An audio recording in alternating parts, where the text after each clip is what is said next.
We got a forum. I think we're being done. Good evening. Good evening. I would like to invite everyone to please stand as we call this regular meeting of the Mayor and Board of Aldermen of the City of Natchez to order. And we are going to invite Reverend Clifford Marvel, now in his 25th, celebrating 25 years at Macedonia Baptist Church, to lead us in our prayer, to then be followed by our pledge. Good evening to the mayor, this board, and all present. Our Father which art in heaven, hallowed be thy name. Thy kingdom come, thy will be done on earth as it is already done in heaven. Father God, we come before you this evening with thanksgiving and appreciation for you for all that you've done for us. We come thank you for the mayor that you have provided for the city, who has done an awesome job in leading and guiding and directing the board. Lord, we thank you for this city. We thank you for its citizenry in a mighty way. We pray now in the mighty name of Jesus that you would bless them with divine wisdom, knowledge, and understanding. Put them on one accord for thy name's sake, for thy glory and thy honor. For the things that they may do will bring glory to your holy name and helpful to the citizens of this city. While blessing them, we ask that you would bless America. In Jesus' name we pray. Everybody said, amen. Amen. Thank you, Reverend Marvel. We appreciate you so much. Yes, sir. Let us now join together in our pledge.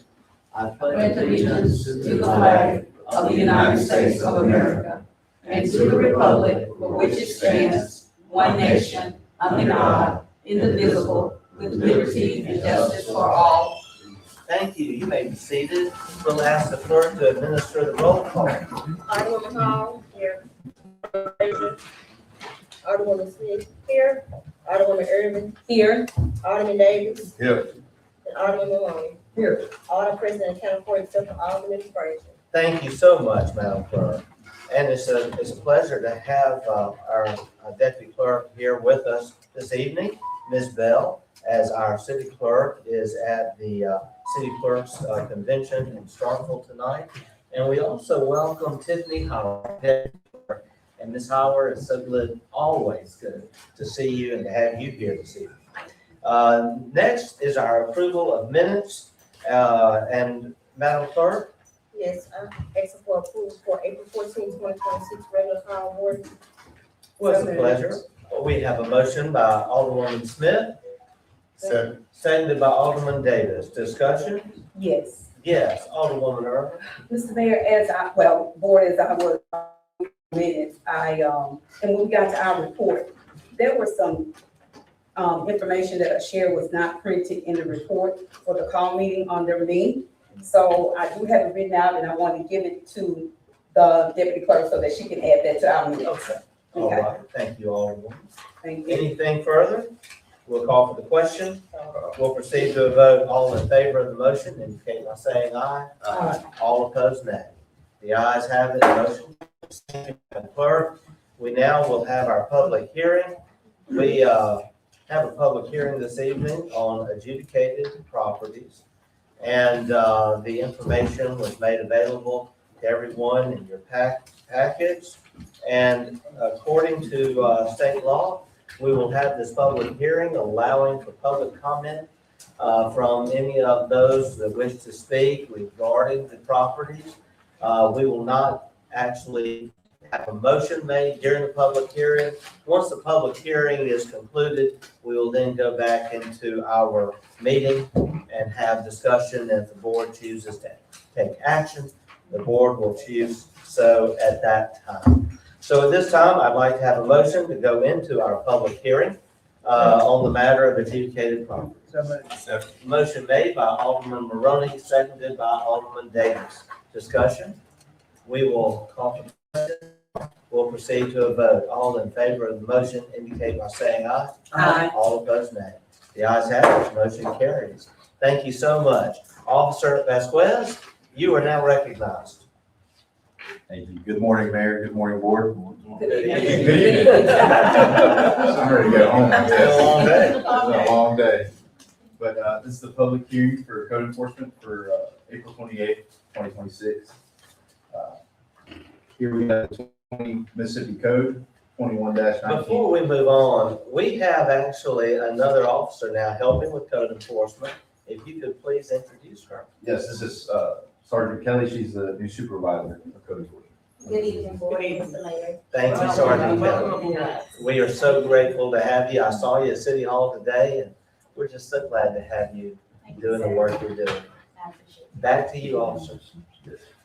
So it's just, the Mississippi Code allows us to present these properties to y'all as the Board of Aldermen and the mayor, for adjudication, 21-19-11. And here it just is written out.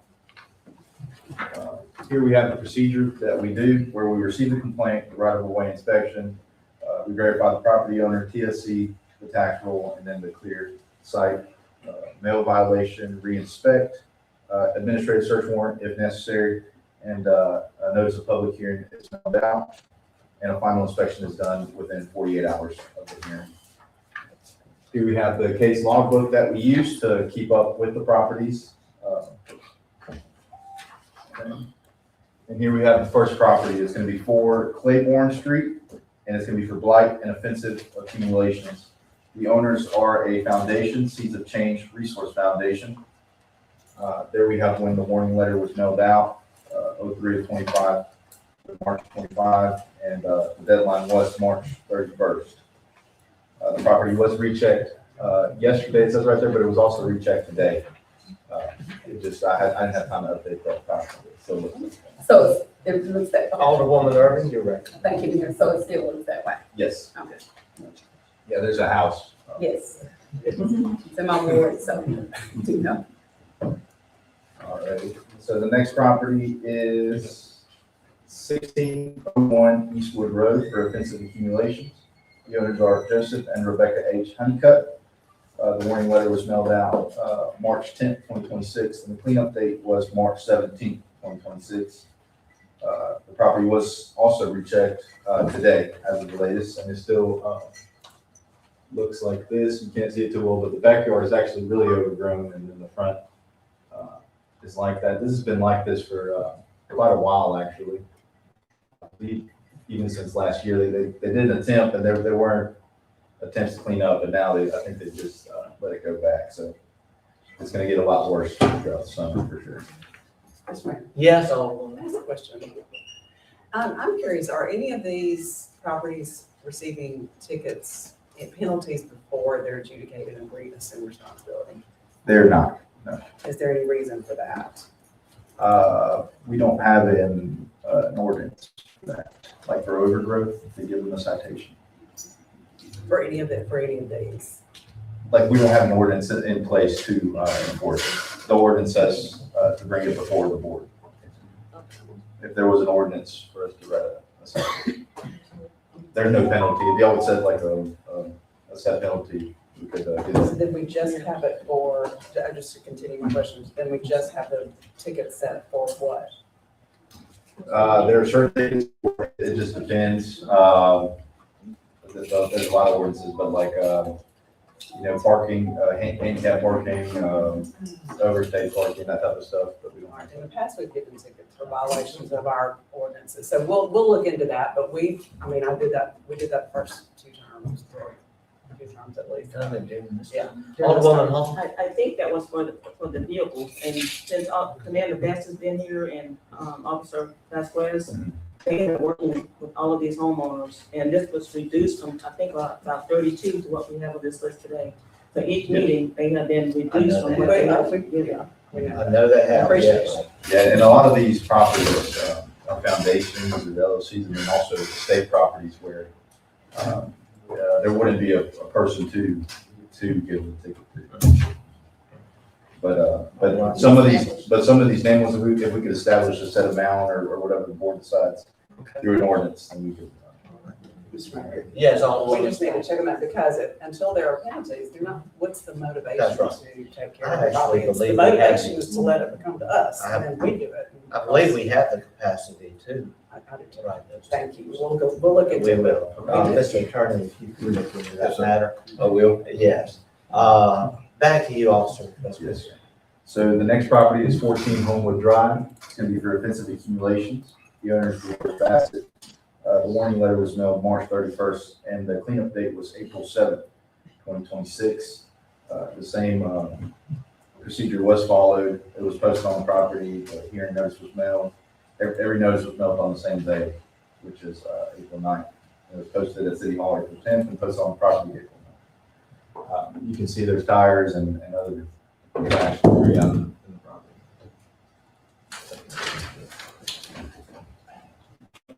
The next property is 11 Madison Street. This is specifically for a vehicle. It's owned by Artemis L.F. Frazier. Mr. Mayor, Yes, I'm Alderman gonna Frazier. excuse myself, because that's my, these are my left. Alderman Frazier, we aren't taking any action during the public hearing. If you want to wait and do that when we come back, or Mr. Attorney, should he? Since we aren't taking any action, you. Well, I just want to say, because I might interject on something. Okay. So, Thank you, Alderman Frazier. We'll invite you to stay, just not comment on this property. But when we do get to the point of taking action, we'll request, we will honor your request to recuse yourself from the meeting. Back to you, Officer Vasquez. Yes, sir. The warning letter was mailed out March 3rd, 2026, and deadline was March 13th, 2026. It says 2025 up there, that was a mistake, but it's 2026, the deadline. And the property was rechecked today by Sergeant Kelly, and the vehicle is still there. It was posted on the property, all the same procedure was there, and you can see it from the alley behind Madison Street, and that's what that violation is about.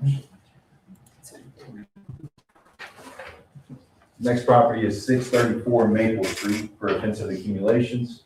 The owners are Amanda and Sophia McGriggs. The warning letter was mailed out March 31st, 2026, and the deadline was April 7th, 2026.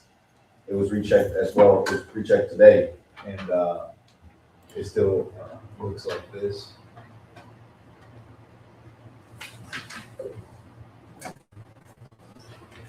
The next property is 51 Minor Street.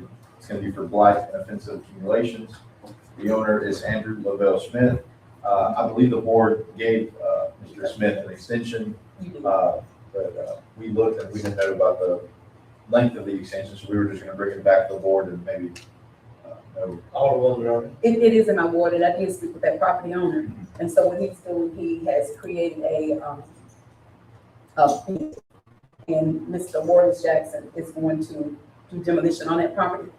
And he's created it, he said within 30 days that property will be removed. Okay. So he's going to do demolition to that house that's there. Okay. Because he's found further damage. They're removing a lot of the wood from the house, and it's gonna be in him, reconstructing another structure there and not living here. So he's just gonna do demolition and go from there with the property. Okay, yes. Usually, we wouldn't have if it was an active permit, so it was an active permit as of when we made this PowerPoint, which is yesterday. And that's how the property looks. It is. I have one other question. Yes, Yes. Alderman. Did you skip over 639? It was 634 Maple Street and 639 Maple Street. Did you do both? Okay, clear. Okay. Yes. And 639, no change. 634. No, 634 was presented. That was Amanda and Sophia McGregor's property. Okay. 639 was cleared. Could you explain what you mean when you say it was cleared? For the record. Well, it depends on, I don't have the property in front of me. They cut it down? Okay, they cut the lot. It was offensive accumulation with the grass and the weeds were over 12 inches in height, and they cut the grass. The next property is 720 Morgan Avenue for offensive accumulations and a junk vehicle. It's owned by 19th Unique LLC. The warning letter was mailed February 26th, and the deadline was March 3rd, 2026. It was rechecked as of today, and it's still in the same condition. It's starting to get overgrown. There's limbs, trash accumulating, there's actually beer cans and stuff, which I believe the property is actually vacant, but there's a lot of trash, and there's a vehicle you can't see too well in that picture on the left. in the backyard in those woods. And that's the violation for that. We did speak to the LLC managers, and Clearly, they didn't.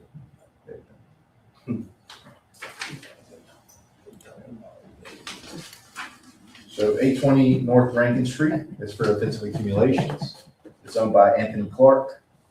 The warning letter was mailed March 31st, and the cleanup was April 7th, 2026. The same procedure was followed, and there was no change on this property as of today. It's an empty lot. Empty lot, yes, overgrown lot. The last property is 269 Old Washington Road. This is the road that runs behind the police department for offensive accumulations and blight. It is owned by Kathleen R. and Warfield. Mrs. Kathleen has passed away though, so it's just Mr. Jimmy. The warning letter was mailed out in March 25th, 2026, and the deadline was April 2nd, 2026. The same procedure was followed as the other properties, and it's still in this state with a very damaged vehicle. I'm not sure if it is operational or not. It hasn't been confirmed, and there's trash and debris and accumulation of grass and other things. And that would conclude the presentation. Yes, I Alderman. would like to revisit number 4 Claiborne Street, Yes. because I'm not sure that's the correct owner that's listed, because I received a call from the heir of that property, and I sent that to Sergeant Kelly. Yes, ma'am. So we made, would you like to? I spoke with the heir that you relayed to me. I checked with Chancery Clerk, and also we both double checked the records, do say Seeds of Change Foundation. So unless he can produce paperwork showing that the family still owns the property, we sent the notices to Seeds of Change Foundation, which is at 55 Sergeant's Press, Suite 104.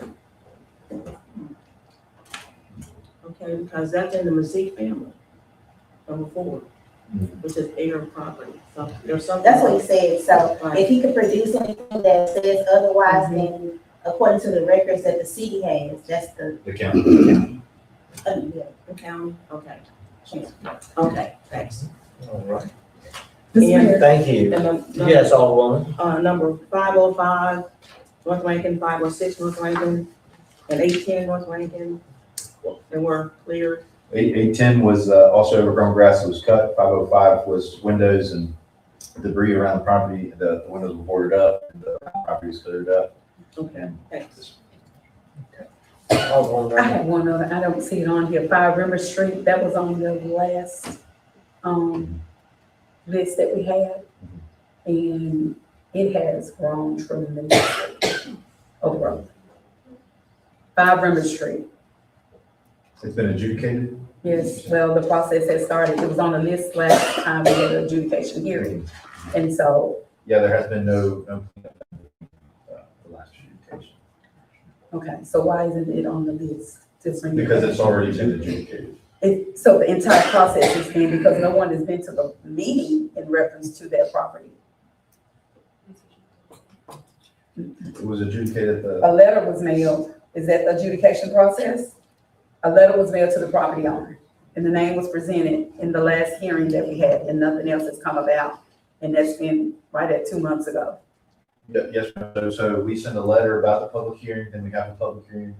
And if y'all vote to adjudicate, Ms. Jackie Ezo, which is our code enforcement clerk, sends another letter informing them that the property has been adjudicated by the city. Yes, Alderwoman Just Smith. need to clarify, once that happens, it's on us, not on the property owner, unless they do. then- So Well, we need to I'm set- going to file, I want to say this, because the property sits very near my property. It abuts it. And when I tell you, there's about 8 feet of grass overgrowth, I'm gonna have to file a civil suit. I'm gonna have to do something a little bit different. Because the snakes, the rodents, and I've sent pictures, all of this to you all, the code enforcement, in reference to that. We need to get I back know. to our public hearing. We're gonna do, I'm just making you all aware, something has to be done. If it can come back up in this particular, What I would like to suggest is, could you give us an update on when visitors will again be out cleaning properties? Last I heard, they were just very short. Even They Public have Works been short. was having trouble getting inmates, I believe, at 4 last time when we were supposed We're to back get up 14. to 8 as of today, and we're waiting to get 4 more. Yeah. So I would hope within the next couple of weeks, we should be back to our normal number, which is always around 12. All right, we're happy to discuss that with you at any time. Just give me a call. At this time, we've had the properties presented. Obviously, everything on the list, it was not presented because many have been cleared prior to today's meeting, which shows a lot of work going on.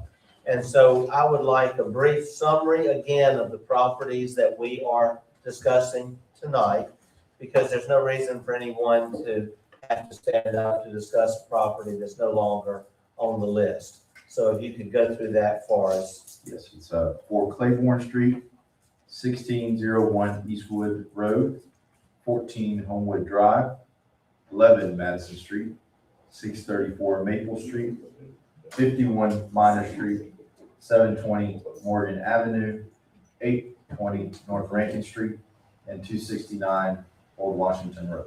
All right, and good work. It's always good to see, as Alderman Hall said, you're taking a lot of properties that are being reported and getting them cleaned up without having to bring them to us. And that shows that the system is working. We now will invite anyone who is here to speak on any of those property addresses. And we're going to give you just a few minutes. If you could come to the microphone, sign in. Do we have a sign in sheet there? Sign in and then state your name and the address for the record. And then we will recognize you to speak. And we do ask you to limit your comments to 4 to 5 minutes. How you all doing? We're fine. My name's Marcus Frazier. I'm here about the car at 11 Madison Street. Yes, sir. I think you said last year a notice was sent out, but I didn't, it's my car. That's my mom's house. I don't live there anymore, but I didn't know anything about a notice. But it's an antique car and I don't drive it anymore. I drive trucks and horses now. So no use for the car, but I'm holding on to the car. But it wasn't visible until the fence fell in and I have to do some repairs on the fence. But I have been thinking about moving that car. So we all just give me a little time. Okay, Mr. Frazier. All right. Thank you so much. I can still in this, man. Yes? Move the car, Marcus. Okay. Move to the country. Move down the country. Thank you all. It's not a good run. I drove it back there. I just had to do it. Just move to the country. Thank you, Mr. Frazier. Thank you. Any questions or comments for Mr. Frazier?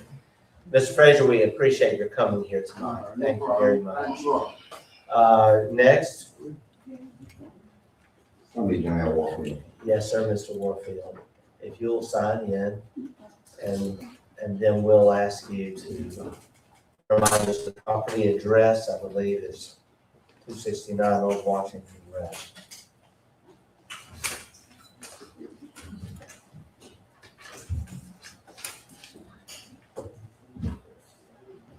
And I'm sorry about Miss Kathleen.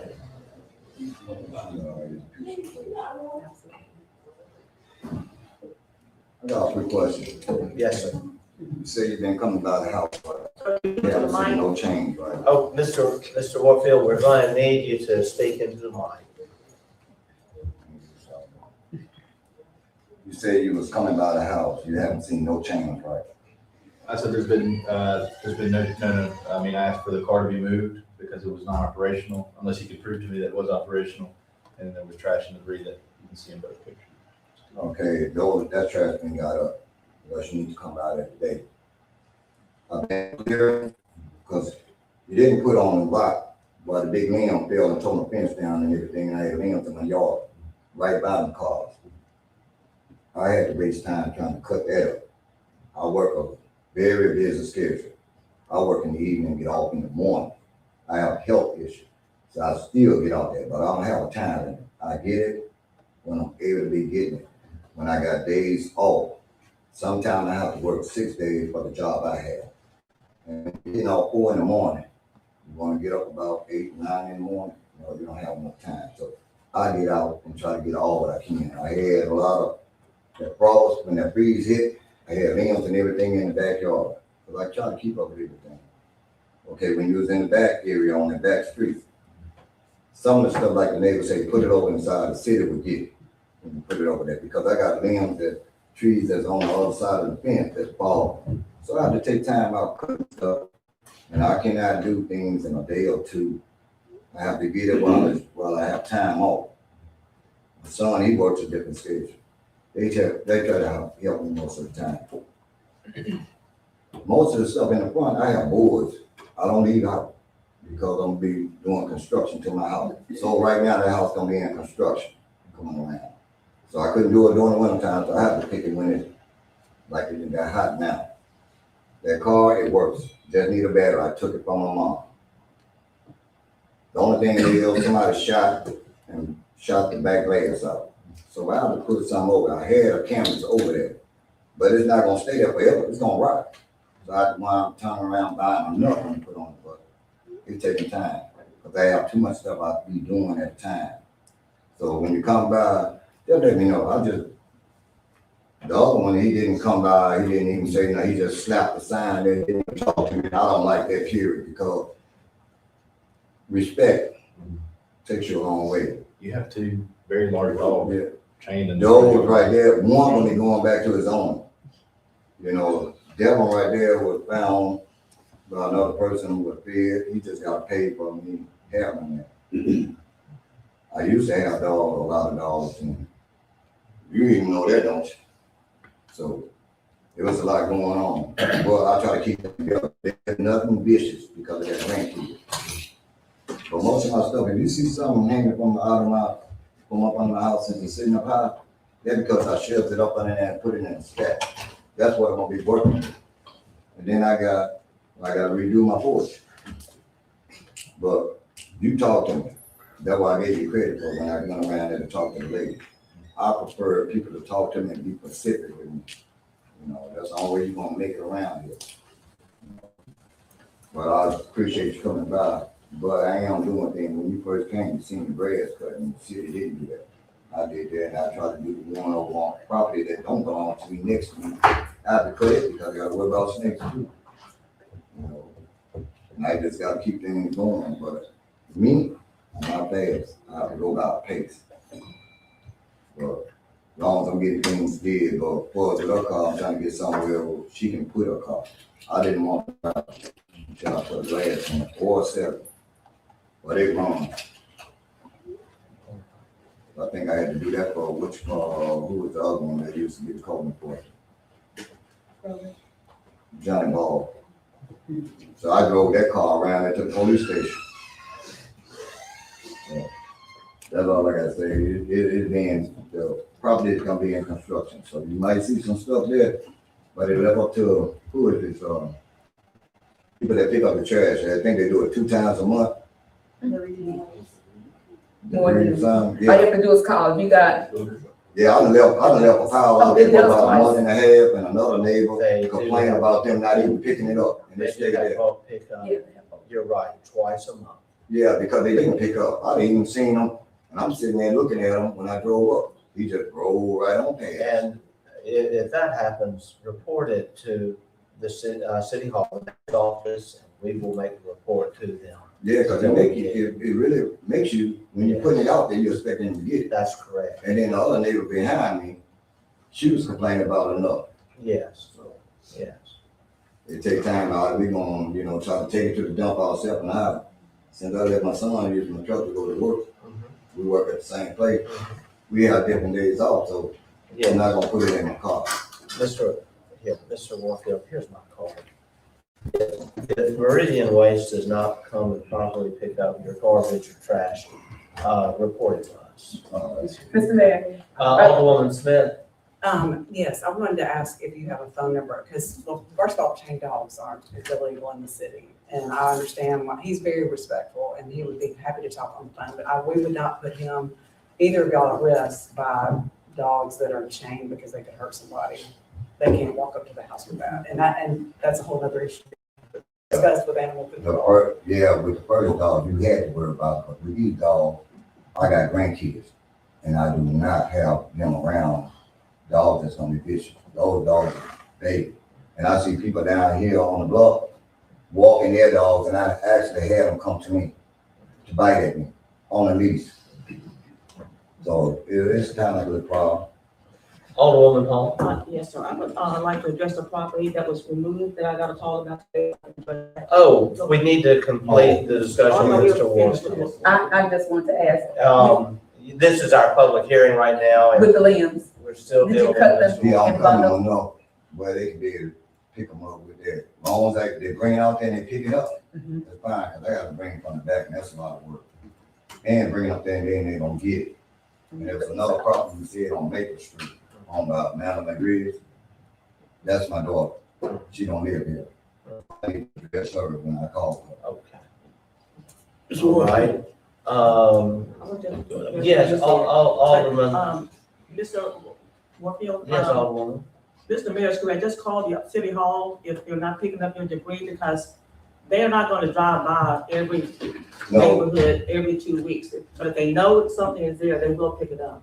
if they call. That's what I mean, Yeah, if they call. yeah, if I they're don't notified, understand they have to the be way we had notified. understand that they had certain days that they The boat truck. went on certain areas of the street. That's the way we was told. That is correct. And those days, I don't might be money on the name or something like that. And then almost at the end of the month, they're not doing it. Right, so that's what I've noticed, but if they're called, then they'll come. Right. Cause the other neighbor, they came in, I guess they got mad with her when she stopped them at the corner. And they finally came back around. We understand you can't have under no poles and none of that. So they set it in the open. Mine is up in the open. And the property next to me, I killed about 7 snakes last year with it. Mr. Warfield. Thank you. Thank you so much. Let me, Yes, Alderman Frazier, you're recognized. let me be honest and frank. I love you and everything, but I'm just gonna lay it all out there. See, everybody around here beating around the bush, but I'm not gonna beat around the bush. Right here. The complaint is, it's the cars, the condition of your house and everything. I've been getting calls from the neighbors in that area complaining about the cars, the condition of the house, the dogs and everything. That is why I think the code enforcement started going out there, because people been calling City Hall complaining. As they say, and I say the condition of the house, and people come to me, oh, Mr. Fraser, why don't you do something? It's an eyesore. Well, somebody stay in the house. Well, I'm gonna put it like this, very frank and blunt. I want you to. If you don't have no kind of funds or anything to help people, you cannot do work when you don't I have. understand, you working your butt off. I I'll give you work that. enough I that give I'm you not that. gonna kill myself for no house or nothing, because I don't have to be here in natural. But the only thing about it, I have to do a little at a time. My wife hated my guts for being on top of that. But since my kids ain't got grown, I have to do so much here and there. And for my cars work. And if they come along and I stick that battery in and I drive it out, we have a problem, because I am working on certain things that I'm trying to I do. understand. But for my condition, I'm gonna do it for us, I can afford it. Now, if there's no help, they don't have no funds, even people that's handicapped, I feel sorry for old people. I get out there and I'm sorry, we had a 4 to 5 minute limit, and we're well past that. And we have others that we need to get to. Thank you, Mr. Warfield. the only thing I got, one more thing, let me do my work at my pace that I'm doing it. And it's showing that I am making progress, but it takes funds. And since everything that went crazy around here, the price on everything goes up. And they didn't say about go broke doing it and starving to death. Thank you.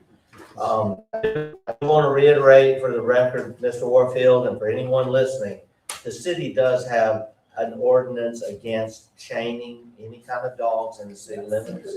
We are very strict on that.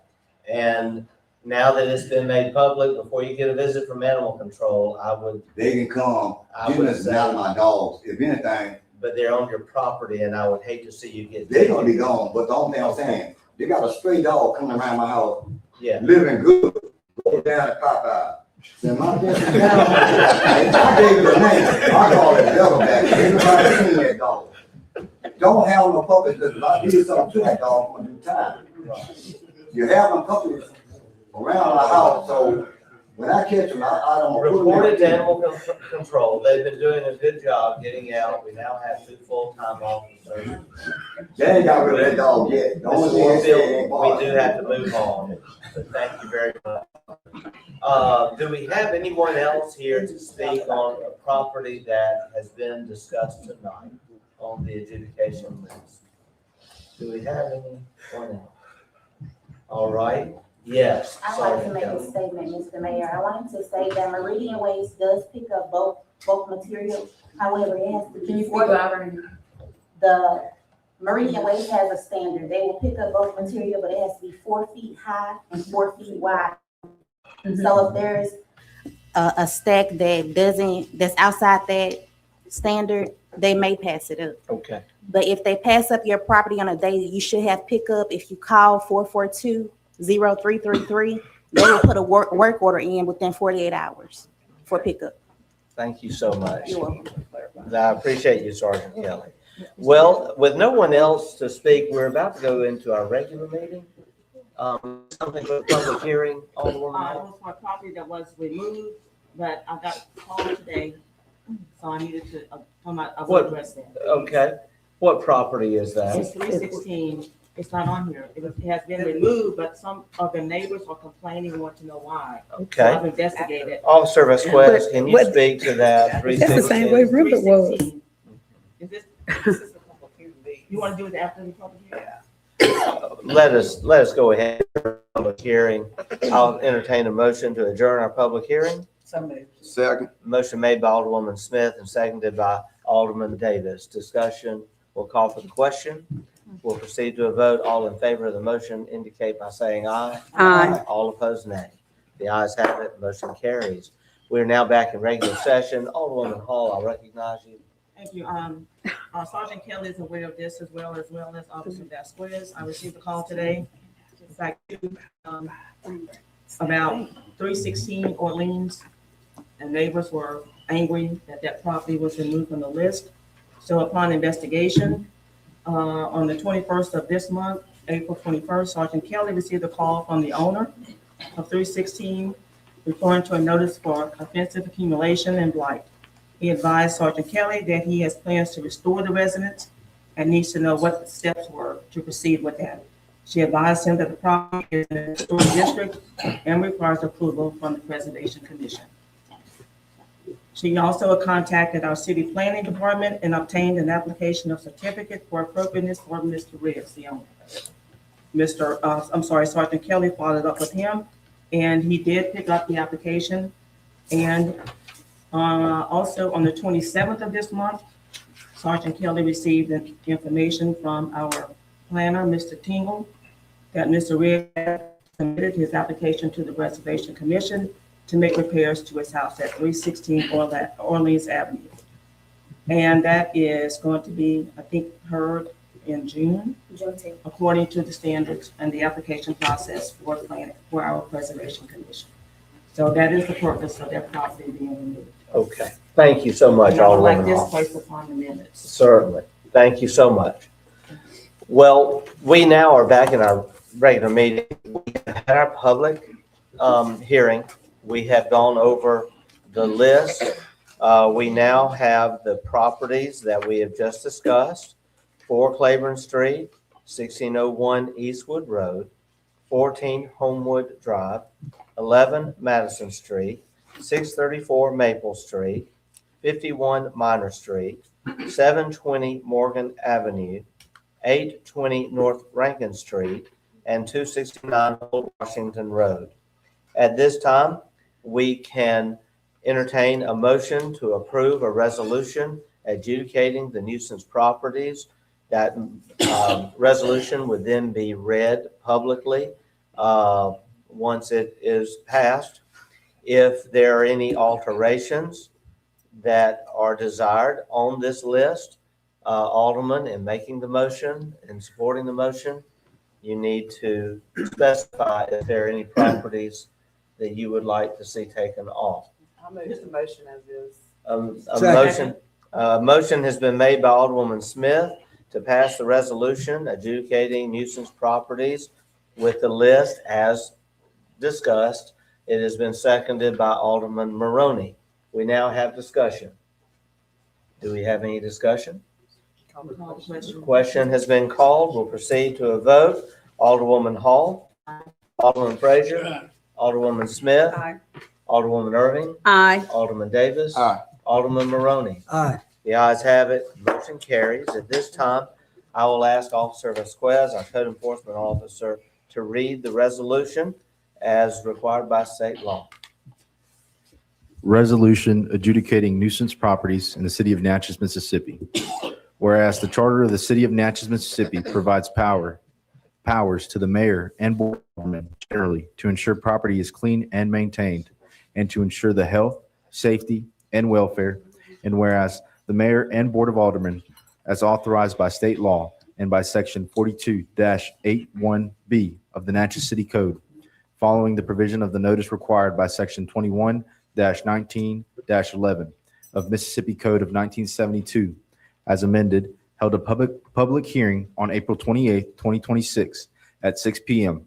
at 115 South Pearl Street, Natchez, Mississippi, in the council chambers building to determine if the property herein described is in such a state of uncleanliness as to be a menace to public health, safety, and welfare of the community. Now, therefore, be it resolved by the mayor and board of aldermen in regular council convene that pursuant to the aforesaid section 21-19-11 Mississippi Code 1972, as amended, the condition of the following properties was considered at a duly noticed public hearing. The mayor and board of aldermen determined that one of the following conditions exist on the properties: grass and weeds over 12 inches in height, failure to maintain exterior of building, vehicles parked beyond 72 hours, dangerous or dilapidated structures, offensive accumulations, screening unsightly items. Pursuant to the report of the investigating code enforcement officer, the conditions on the property are in violation of section 301.3 and section 302.4 of the 2009 International Property Maintenance Code, adopted by reference in section 5.9.2 of the Development Code of the City of Natchez, Mississippi. 4 Claiborne Street, 1601 Eastwood Road, 14 Homewood Drive, 11 Madison Street, 634 Maple Street, 51 Minor Street, 720 Morgan Avenue, 820 North Rankin Street, 269 Old Washington Road. Continue reading. I think he's covered it. That's all. I got. Okay. Let us have the resolution spread on the minutes. And I thank everyone for the action tonight. Thank you, Officer Vasquez, Officer Kelly. Good job. Yes, Alderwoman. And I want to ask, because I have a couple of questions in reference to how our code enforcement works. And it's pertaining to different properties here in the city. For instance, Simmons Cleaners. You know, Mr. Mayor, and I'm asking this question because I guess I want to see when will it be done. Mm-hmm. What's out? I can't call her name right now. You just call her name over at City Hall who works with the adjudicated process. Ms. Yeah. Jackie Issa? Yes, Miss Jackie. Mhm. You have 6 times to go on the property. Mhm. And so when will that begin? For instance, Simmons Cleaners. Simmons Cleaners is state-owned property. But we have 6 times, we got it approved, 6 times to go on that property and clean it. And not one time had that property been cleaned. So the cleanings we have been doing have been on my time whenever I would be able to come out on Saturdays and do it with inmates. We don't have anything in place with the funding and everything to really get somebody on a regular basis. So we are in the process of seeing what the budget is that we have left for this year and seeing how many properties we'd be able to target, since it is paid by the city when we do clean it. Mr. Mayor. Okay, Yes. that fund is, Alderwoman I Smith. feel like it'd be prudent for us to have a meeting to prioritize the adjudicated properties, which ones are need to be addressed first, and then we have to figure out a way to come up with funds and Yes. start. It's gonna have to be small, because we don't have a bucket of funds for it.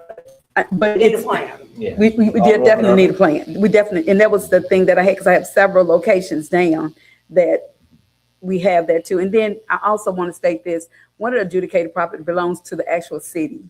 And with the city owning the property, you should see that the property that we own shouldn't impact the neighbor's property. And that's the one thing that you see is taking place. That's 50 South Concord. Okay? And I'm just making you all aware of the issues that we're having. And it's been that way for quite some time. And this is city-owned property. Well, we need to get that cleaned up. Yes, sir. Thank you. Mhm. Well, yes. It's not a perfect process, but I want to tell you, it's so much better.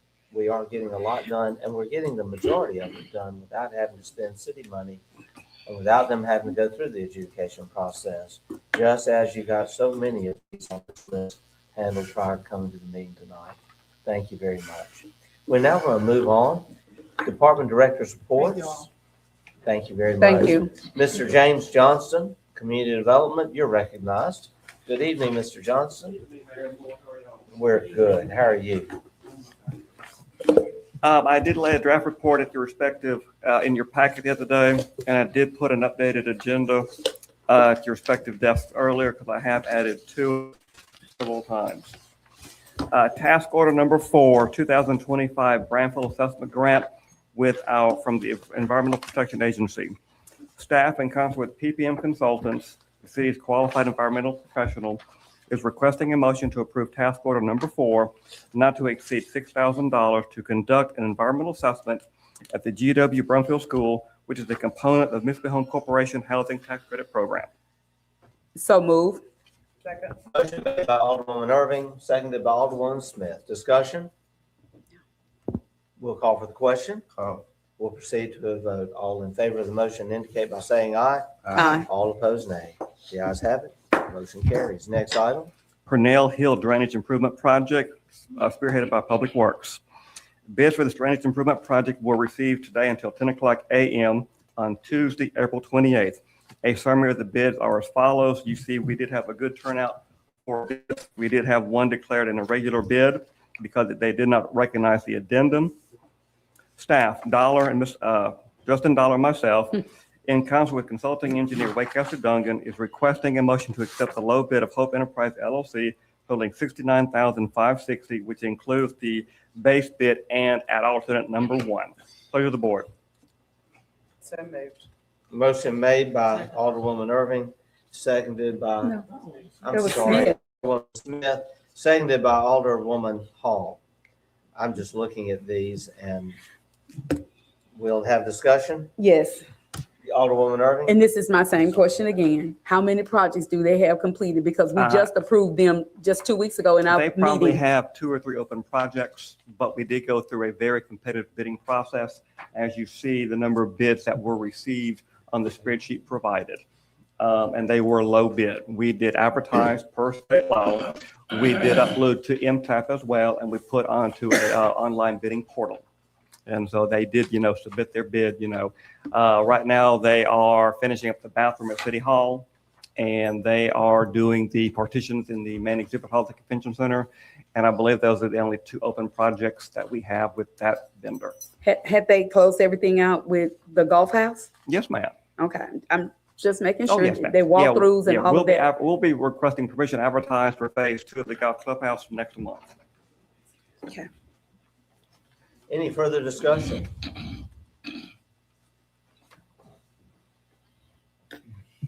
Any further discussion? We'll call the question. Go. We'll proceed to a vote. All in favor of the motion indicate by saying aye. Aye. All opposed, nay. The ayes have it. Motion carries. We're very grateful. We are getting something done that has been long needed, in fact, for over 20 years. Oh, more than that, And ma'am. we are very grateful that we are getting it done. Next item. Change order number 1, Muriel Street Emergency Watershed Program funded by NRCS.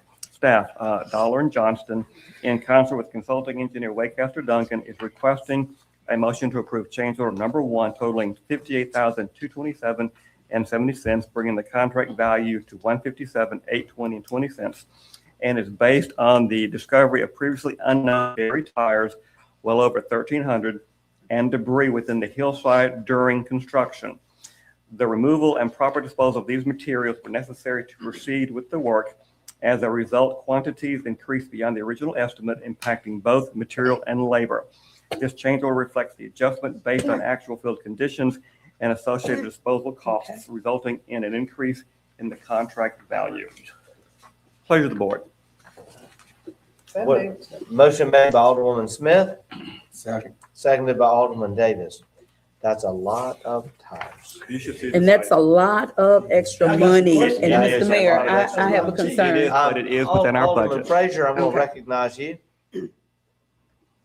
Alderman Frazier, you This have is- some questions. This is what I'm concerned, like I say, these change orders, if you come in with a bid, then the next thing you know, you come in with a change order.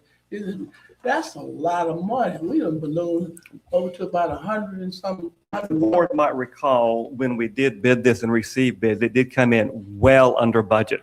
So these are well within the monies we will receive from NRCS and our local match. So we are not exceeding any of the budgeted funds.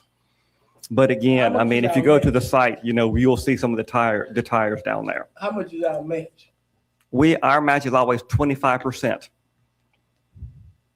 That's a lot of money. It is. And so explain, Mr. Johnston, when work was beginning, They were buried in the hill. they. They were not seen. There were no tires on site because I went out there several times with Mr. Dollar and our consulting engineer. There were no tires to be viewed. But you go there now. I'm very grateful we have a grant, Yes. but, and also we have no choice. Once That's we true. discover them, they have to be disposed of properly. Well, I We will be understand. cited. Yes. Mr. Johnston, Alderwoman Hall, your hand is Mr. raised. Johnson is correct, because before we redistricted, that was part of Ward 1, and I knew the brothers out there, only one family is on that area. That's McIntyre, isn't it? Mira State, McIntyre State, yeah. Yes, and they were showing me the erosion. Yeah. And you could not see any tires. And keep in mind, I mean, one reason that site was funded because of the city infrastructure in place there. Yeah. Alderwoman Irving? what was the dollar amount of the grant that we had I don't gotten? have that figure with me. I mean, I can send it to you by email tomorrow, but Okay. I don't have that figure with me. Okay. But we are well within our monies. How Well long within. have those tires been buried? Mr. Mayor, I'm not going to answer that question. Okay. Alderman Frazier? let me say this, James, I'm gonna give you your props, you're right. Those tires been there since 1950. Well, there's always that I grew up on it, speculation, James. yes. I played in the I Bible. know it. I played in the Bible. I know what that is. Yeah. Mr. Henderson put them tires down there to keep erosion, keep the erosion out. Back So in the they've been day. down there almost over 50-some years. Yes. Because they started back, if you go back down that way, it also go back over to Marvinstown. Mhm. They're putting tires back over there, so. you- For erosion control, I Yeah, know. erosion. Yeah. So, you're I about will, right. I will call that, for the yeah. question. Paul, yeah. We'll proceed to a vote. All in favor of the motion indicate by saying aye. Aye. All opposed, nay. The ayes have it, motion carries. Next item, Mr. Johnson. Memorandum of Agreement, relocation of utilities at Hiram Rebels Plaza, Entergy, through our 2024 HUD earmark.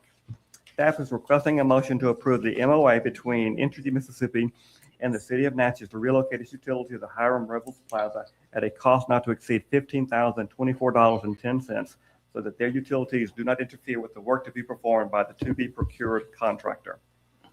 Board. Second. Alderwoman Hall has made the motion, seconded by Alderwoman Irving. Discussion?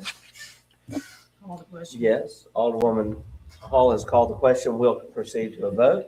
All in favor of the motion indicate by saying aye. Aye. All opposed, no. The ayes have it, motion carries. Next item, Mr. Johnson. U.S. Colored Troops Monument and Hiram Rebels Plaza 2024 Community Project Funding funded by HUD. Staff in concert with consulting engineer Neil Schaefer is requesting a motion to advertise for general contractors for this capital improvement project. Noting that HUD has reviewed the submitted environmental documents and the project has been determined to be categorically excluded and exempt per 24 CFR 5835A. Pleasure of the board. So moved. Motion made by Alderwoman Hall, Second, seconded by Alderwoman Irving. Discussion? I do. Yes, Alderwoman Irving. Explain to the Department of Housing and Urban Development what HUD The city successfully received some money in 2024 with the assistance of the mayor and our federal delegation to make improvements at Hiram Revels Plaza and the U.S. Color Troop Monument. And this is a result of those monies. We had hired a consulting engineer, Neil Schaefer, to do design work, which they have completed. And we're at the stage now where I'm appearing before the board to ask for permission to advertise to begin implementation of the work at those respective sites. Okay. Okay, it's a good day. Thank you, Alderwoman Hall. We will call, the question's been called, we'll proceed to a vote. All in favor of the motion indicate by saying aye. Aye. All opposed, nay. The ayes have it, motion carries. Next item. St. Catherine Creek Watershed Investigation for Watershed Protection and Flood Prevention, Mississippi Soil and Water Conservation Commission. A kickoff meeting was recently held with Mississippi Soil and Water Conservation Commission, Natural Resource Conservation Service, Waycaster Duncan, and staff to announce the beginning of the NRCS-sponsored planning activity to help reduce flood risk, protect water resources, and improve public safety by planning and enhancing watershed infrastructure. It's an effort that began in April 2022 with a letter from the City of Natchez to Mr. Kurt Reedus, State Conservationist. Waycaster Duncan will begin assessing and mapping the city's drainage needs in the coming weeks. They will begin seeing surveyors in both residential neighborhoods and elsewhere mapping drainage features, streams, and ponds.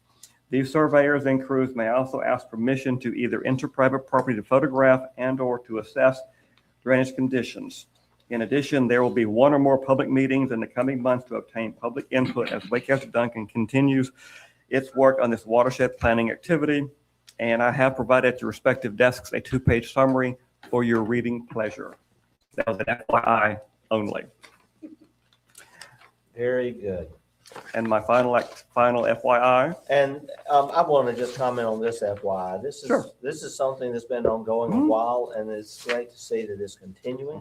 And I hope that it will have lead to some good solutions for individuals in our area. Now, next item.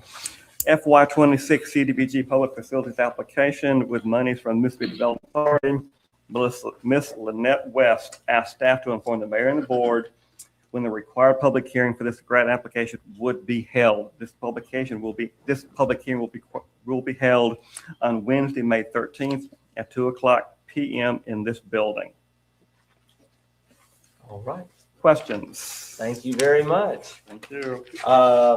I'm going to just make a comment. Mr. Johnston is so busy getting so much done.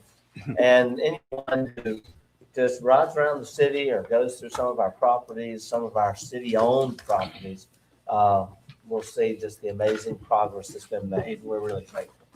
Mr. Mayor. Thank you. Also, Mr. Johnson, we had a very good meeting just last week with AT&T on site at Forks of the Road to discuss the mitigation of asbestos in that area, so that the asbestos is actually the old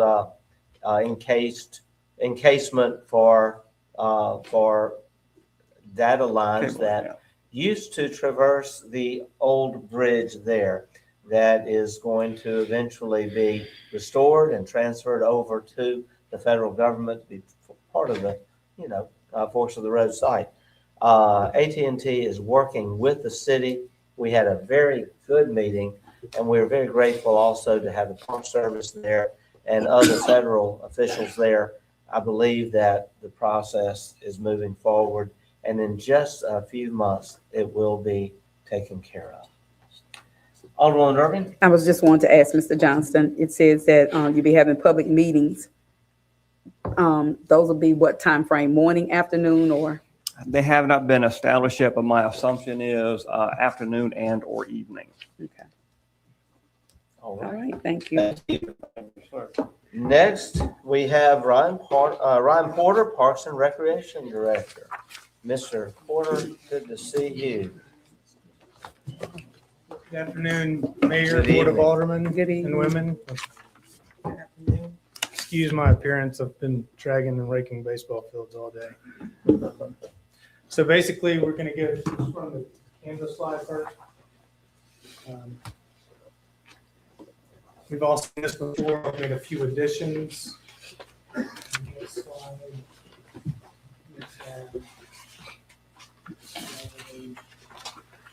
Okay, so back up. Duncan Park, we've identified a problem. North area. Natchez Park. Oh, you're back to Duncan. Duncan Park. So courts, correct me if I'm wrong, tennis and pickleball guys, courts 1, 2, 3, 4 have significant cracks. We have found a company that will repair those and offer a 5-year warranty in lieu of a post-tension overlay. So that may buy some time. We're not getting there just yet, I'm just setting the stage. Next. I have, Mrs. visited Porter, North you got Natchez. someone.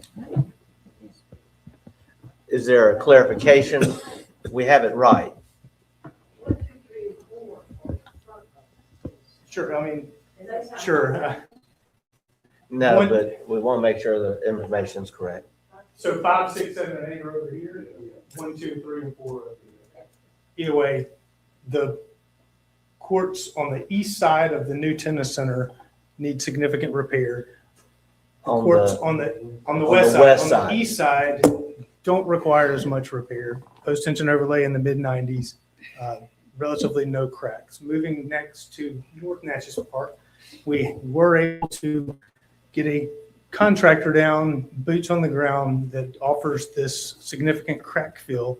And when he walked this court, he said, this does not need the high dollar crack repair system that we offer. This can be remedied by simple resurfacing.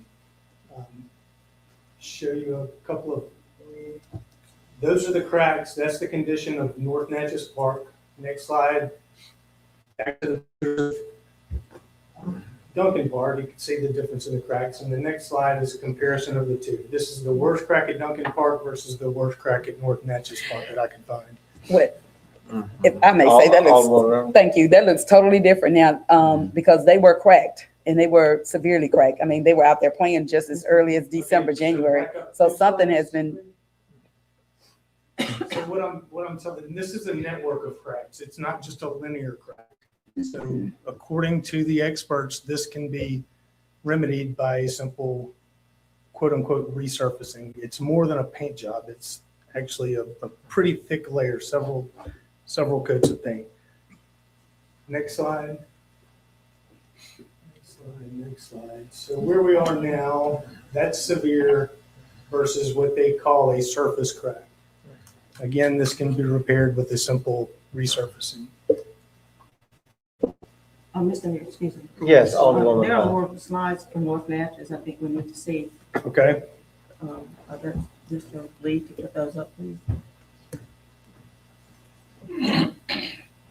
These are the conditions of the North Natchez Park. Yes. Both tennis courts. yes.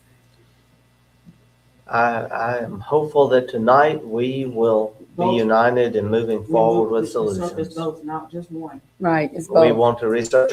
Both, It's I mean, both. both courts are in this, and there's like a mesh network of cracks. It needs to be attended. I want to make a comment about North Natchez while we're talking about North Natchez Park. Mr. Mayor, I want to finish. Alderwoman Hall, I'm sorry.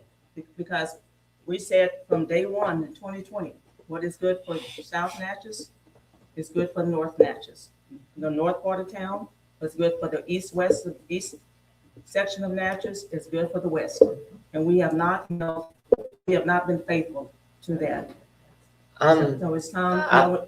I'm not sure when these If I pictures could. were taken with the net. If I could, We have not touched North Natchez courts. if I could say this, everything comes in phases. We've been saying all along that we were going to do this. We have put almost $1 million into the youth center at North Natchez Park. We're doing what we said we would do. We also fully replaced the playground at North Natchez Park. We also have restored the pavilion at North Natchez Park. Next on our list was to take care of the tennis courts, and I want us to get that done tonight. I am hopeful that we will be able to resurface and provide new nets for the tennis courts at North Natchez Park. Let's continue on. Absolutely. Thank you. Next slide. Next slide. Okay, so phase one of the direction that we're leaning now, and I just got the last quote into this, actually this morning. We are looking to convert 3 tennis courts into 10 dedicated pickleball courts at Duncan Park and resurface/repair the surface cracks on 2 courts at North Natchez Park. Next slide. Then phase 2 would be to revisit the significant cracks, severe cracks at Duncan Park with a 5-year warranty product, so that hopefully in the next 6 months, we have brand new resurfaced courts all across town. I want And we're to still hear that looking- again. So within the next 6 months, Within we the next can 6 have months, that's the resurfaced goal. courts and beautiful courts at both Duncan Park and at North Natchez Park. Correct. When was the last time we had that? It's been 12, 13 years since these have been At resurfaced. least, not to mention the 2 courts we have now at Duncan Park. And So we're this is still real not progress. forgetting the potential of adding 4 more courts in or around North Natchez Park. Next slide, please. Next slide's a picture of the nets. We'll get to that. So I want to invite you guys April 29th to a Natchez Dog Park and Mountain Biking Trail stakeholder engagement meeting. Pictures Well, of the let's trail. wait until Sure. until the end. We need to stick with one thing at a time. Okay? And All right. so I believe we have bids, and the bids that you have received are laid out very, very well. And I am, yes, Okay, well, yes. you're talking And about still removing 7 courts. well, if we could just look at the bids and then we'll have discussion. I would like to right now say that we have bids from Universal Court Works, John Lofton, doing business as. He is out of Brookhaven, and he has provided a quote, and that is to,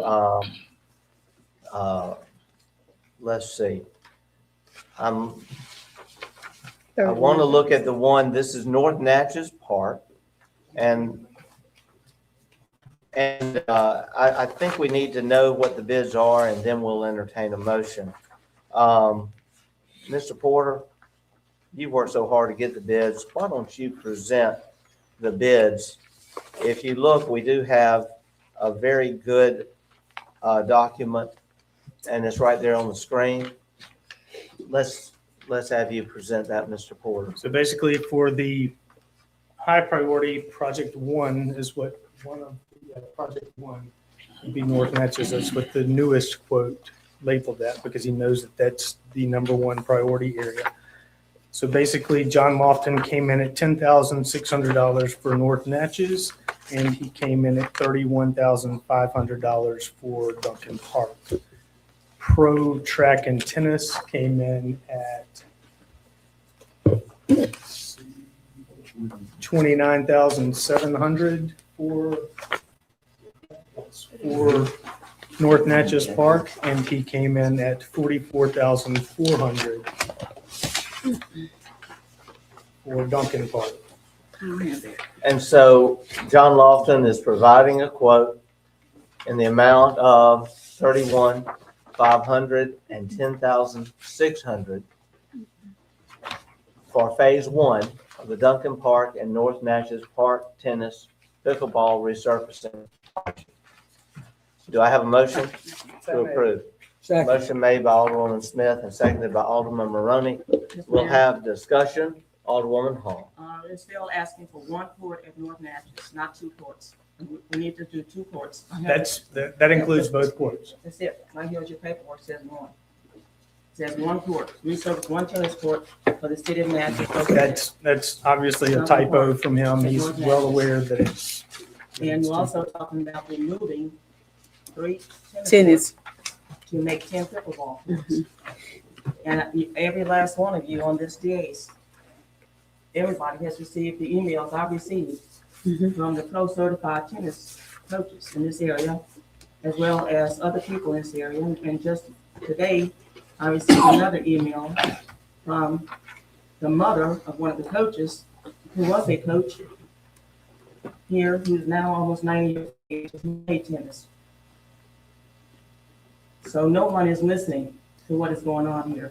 Over a year ago, people in this community who play pickleball were encouraged to come and talk to me as chair of the Recreation Committee with their concerns. Not one of you came to me, but you went to my committee members and other members of this community. It's like discussing your concerns about pickleball and the more need for pickleball courts. We have more tennis. I'm discussing. We have more tennis that goes on out there than people want to acknowledge. We have Mississippi Tennis Association sanctioned men and women, men league, women's league, mixed doubles. That's going on. Nobody wants to admit that. And we got this document disputing what you all have already heard about MAIS requirements for 9 courts and the Mississippi High School Athletic Association requirements for 7 courts for their tournaments. Right. We cannot even hold tournaments here. So y'all can laugh all you want. We cannot hold high school tournaments here because no one's going to play on non-sanctioned courts. The pickleball courts are non-sanctioned according to the Tennis Association. Right. So I want to get my point across. Thank you. And I want all of these emails, every last one of you have received, the mayor and the board placed upon the minutes. Thank you, Alderwoman Hall. Alderwoman Smith, you're recognized. I think the beauty of this is we're gonna fix the courts out in North Natchez. That would provide 2 more. We have 7. We have pickleball there too. I'm sorry, Alderwoman Smith has the We floor. have 7 courts, and then that would be 2. That would be 9 courts. There are many tennis coaches that play tournaments, 7 courts, 4 courts, 9 courts. I think we are here, our job is to make smart decisions for the entire community. And I think this is a way to do that. We are providing courts for pickleball, which is we all know the most growing sport in that type of sport is pickleball. And nobody's trying to run off tennis or run off pickleball. Everybody is trying to do the right thing for both. And this is a way we can do it tonight. So it gives tennis 9 courts and it gives pickleball courts as well. It gives Yeah. tennis, how many courts? Alderwoman, Okay. 9 courts. 9 courts, And then okay. pickleball will have 10. 10 is the number so that they can host tournaments here in Natchez. And the same thing with the tennis as well. Now, 9. Alderwoman Irving, you're thank you, recognized. thank you. I want to say something. Sarah Carter Smith, you just said something very important. Our job is to, but we need the public input. And we need more than this. We need the coaches. We need everybody to come together to make this decision. No, I've talked to several. I've had so many phone calls. It's been good to hear from the citizens that have their concerns. It really has. Everybody has had the ability to express themselves. I've heard them all. And, you know, as I sit and listen, why can't we all come together to make the decision? Allow the public input. That's what's needed. I've heard about pickleball. I'm hearing about it, but we should be able to come together, agree, and make decisions that's going to be wise for all. We're not trying to stop one another program. I've heard from the coaches. They've said that they need 9 courts, 9 courts to play district. They need 3 courts more to do more than one day if they're having a tournament here. So that's going to be important. And everybody uses our courts, whether it's our youth, whether it's our seniors. And I know that everybody benefits from the courts out there. So it takes all of us. We can't solve this tonight on our own. We need the public input, okay? And I'm hoping that for once, this board listens, okay? That this board listens to members of the community so that we can find a solution as to what's best for everyone. That's the ultimate goal. Thank you, Alderwoman. Thank you. Alderman Maroney, you're recognized. I agree with you, Felicia. I think that we need to find a solution that's good for everyone, for all of our citizens. And we've got a lot of citizens that play tennis, and we have a whole lot of citizens that play pickleball, a lot of them. And that sport is growing. It's one of the fastest growing sports out there. I don't play it, but I know a lot of people do, and there are a lot of people joining that sport. It's very, very popular. And right now, the only place they have to play are on these 3 tennis courts that they've kind of converted to pickleball courts. I've been out there and seen it. I don't know how they do it they got tennis lines, they got pickleball lines. I don't know how they do it. But they've been doing that for quite some time. Those tennis courts have not been used as tennis courts in a long time. And I don't see why on earth we can't agree to turn 3 of the tennis courts into 10 pickleball courts. It gives them a lot of place to play, and it still leaves 7 full tennis courts at Duncan Park, and we're going to resurface 2 more tennis courts at North Natchez Park. Hopefully, that will help, encourage more people to play at the North Natchez Park with those courts resurfaced. I think that's a great compromise. It serves everyone because, right now, if we don't convert them, we're just throwing our pickleball players out. We're not respecting them at all. And they are tax-paying citizens just like the people that play tennis, and they deserve a place to play. And we're not taking away all the tennis courts. The tennis people are still going to have plenty of good place to play. Thank you. Yeah. Alderwoman Smith? Well, and I think one thing, sometimes just the way you face it is you're not going to please everybody. You have to make decisions that we can do now. This is what we can do now.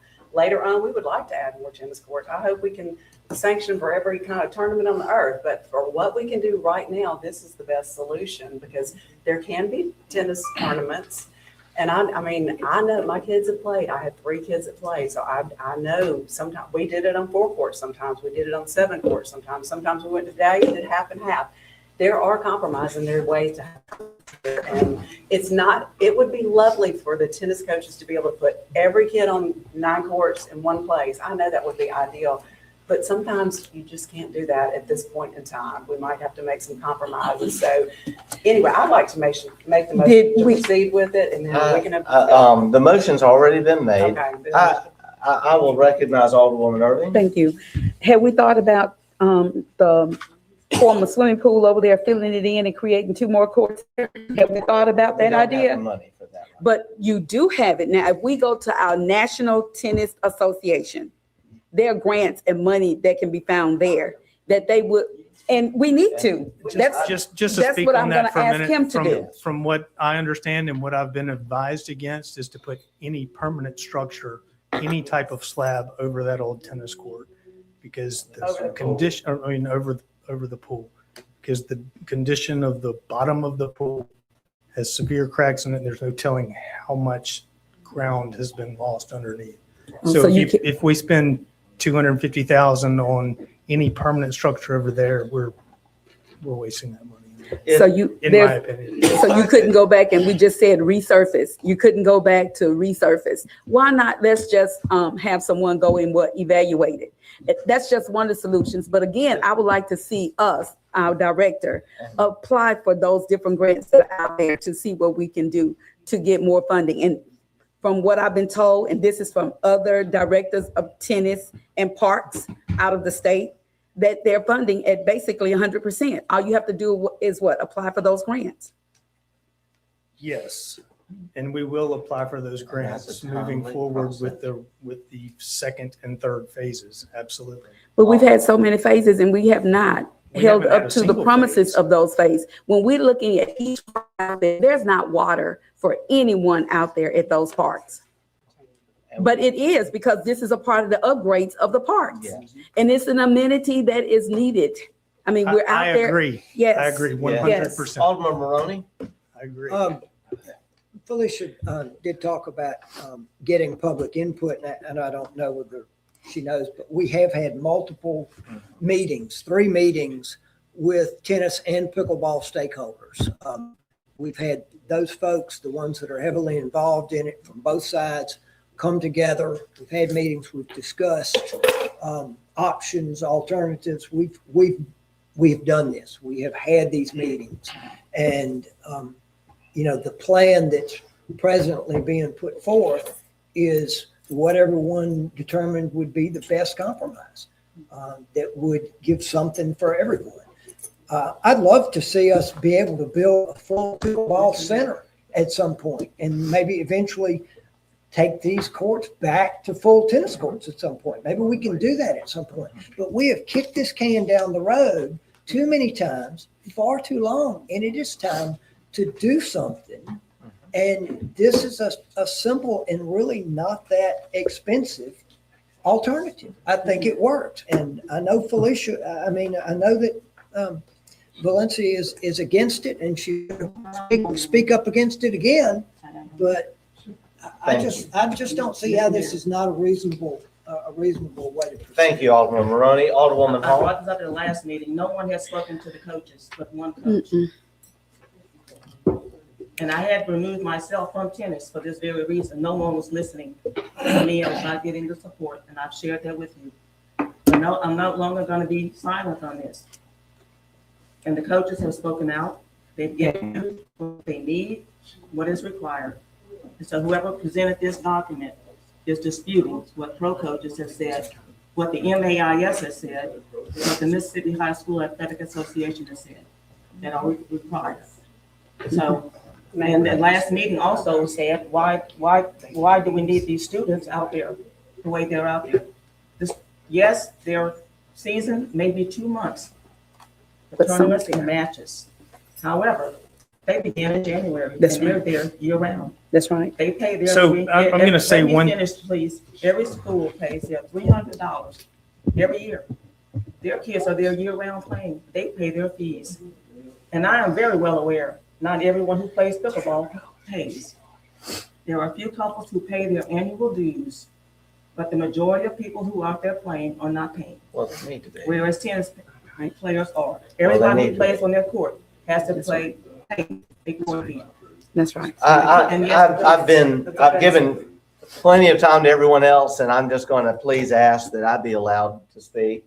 It is true that we have had multiple meetings on this. In addition to that, I have talked to so many pickleball players and tennis players, not just in our meetings, but individually. And over the last several days, I have not been asking them to send letters or emails because I'm not just playing politics. I am actually trying to get to a solution that works for all of us. I have to look out for all of Natchez. That's why I was elected, and that's why I serve.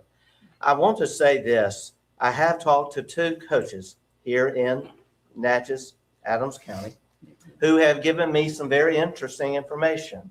And that is that public high schools are allowed to have a tournament every 4 years. The tournaments, ideally, they want them to last 1 day. The more courts they have, the more they can all play and get it done in 1 day. That means they aren't spending the night. They're not buying dinner. And that's why they want 9 courts, even more, so that they can get in and out. And I'm sorry, I'm not willing to sacrifice pickleball for the chance that we can get one public high school tournament every 4 years that may only last 1 day.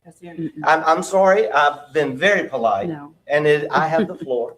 Yes. I have also confirmed that private schools are allowed to host every 2 years, sometimes depending on the facilities in the school every year.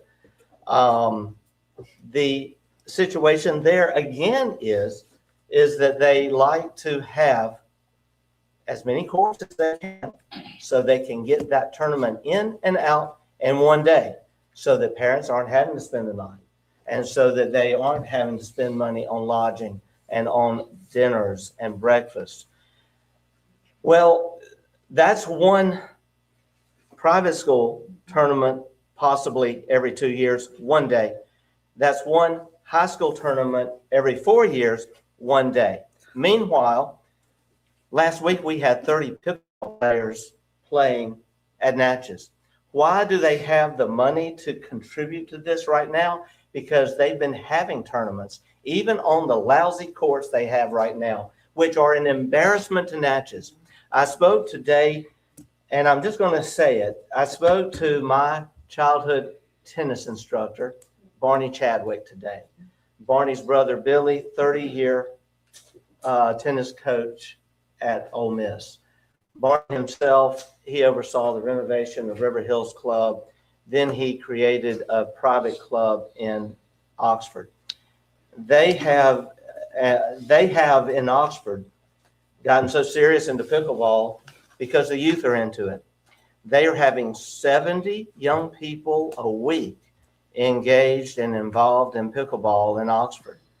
And they said, you know, to not recognize and respect pickleball as a growing sport and as something that the youth are involved in, and also something that are growing in popularity where you have hundreds of people going to tournaments in our region hosted by the Southern Pickleball Association out of Atlanta, Georgia.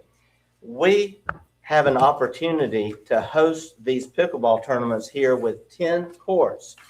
And we will no longer be embarrassed. New residents who come here, especially some of our retirees, are looking for pickleball. And if they see what I saw today when I went out there to Duncan Park, well, they would be very disappointed. They are disappointed. I've heard that. And I, frankly, as mayor of Natchez, am embarrassed. Meanwhile, I'm also embarrassed to see that we have courts, tennis courts, that have cracks the size of the Grand Canyon running through them. And it's time for those to be repaired and resurfaced. I'm also embarrassed and ashamed that we have courts at North Natchez that look like they do. And Ms. Lavada, we've been talking for several years, and you can nod because I know you can't speak, but have I not done what I have said I would do? We have the youth. Thank you, Alderwoman Hall. We have the youth center. We have the playground. We have the pavilion. Now we're going to have the tennis courts, and I'm ready to get that done. Now, in addition to this, I have talked to the organizers here in Natchez of the cancer tournament. One of them is a former coach from Trinity, and she told me, she said, you know, you can actually have a tournament on 4 courts.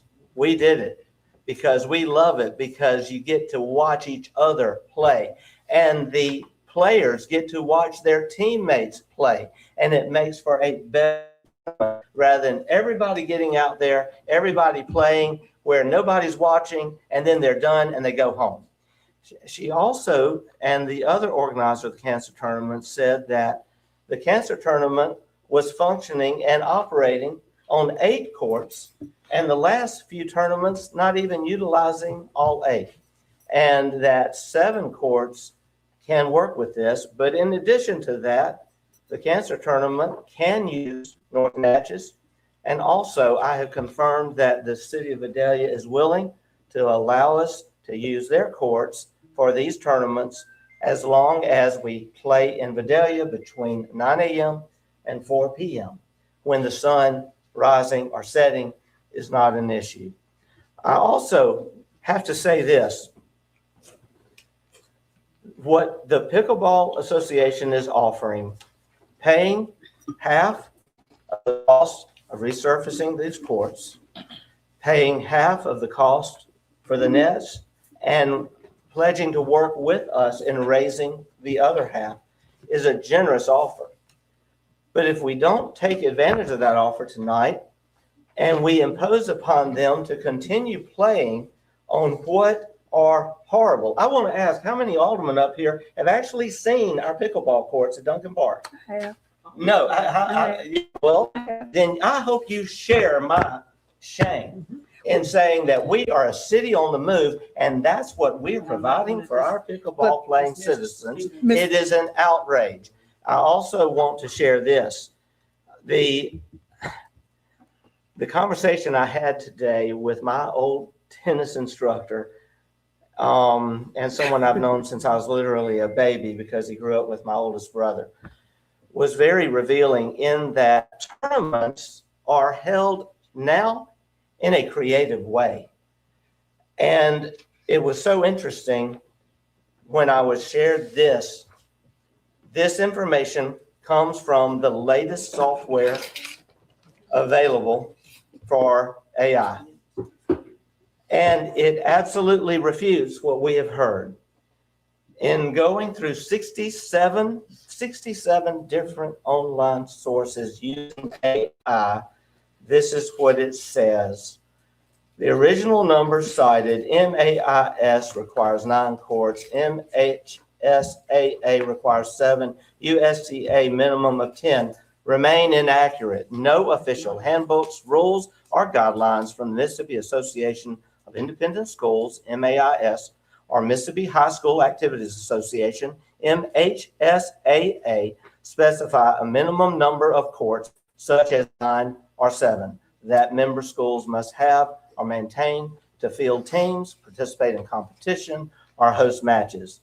Both organizations focus on eligibility, match formats, singles and doubles, qualifying requirements, playoff procedures, often requiring hard courts, and safety maintenance standards rather than mandating a specific count of home courts per school. I could go on and on.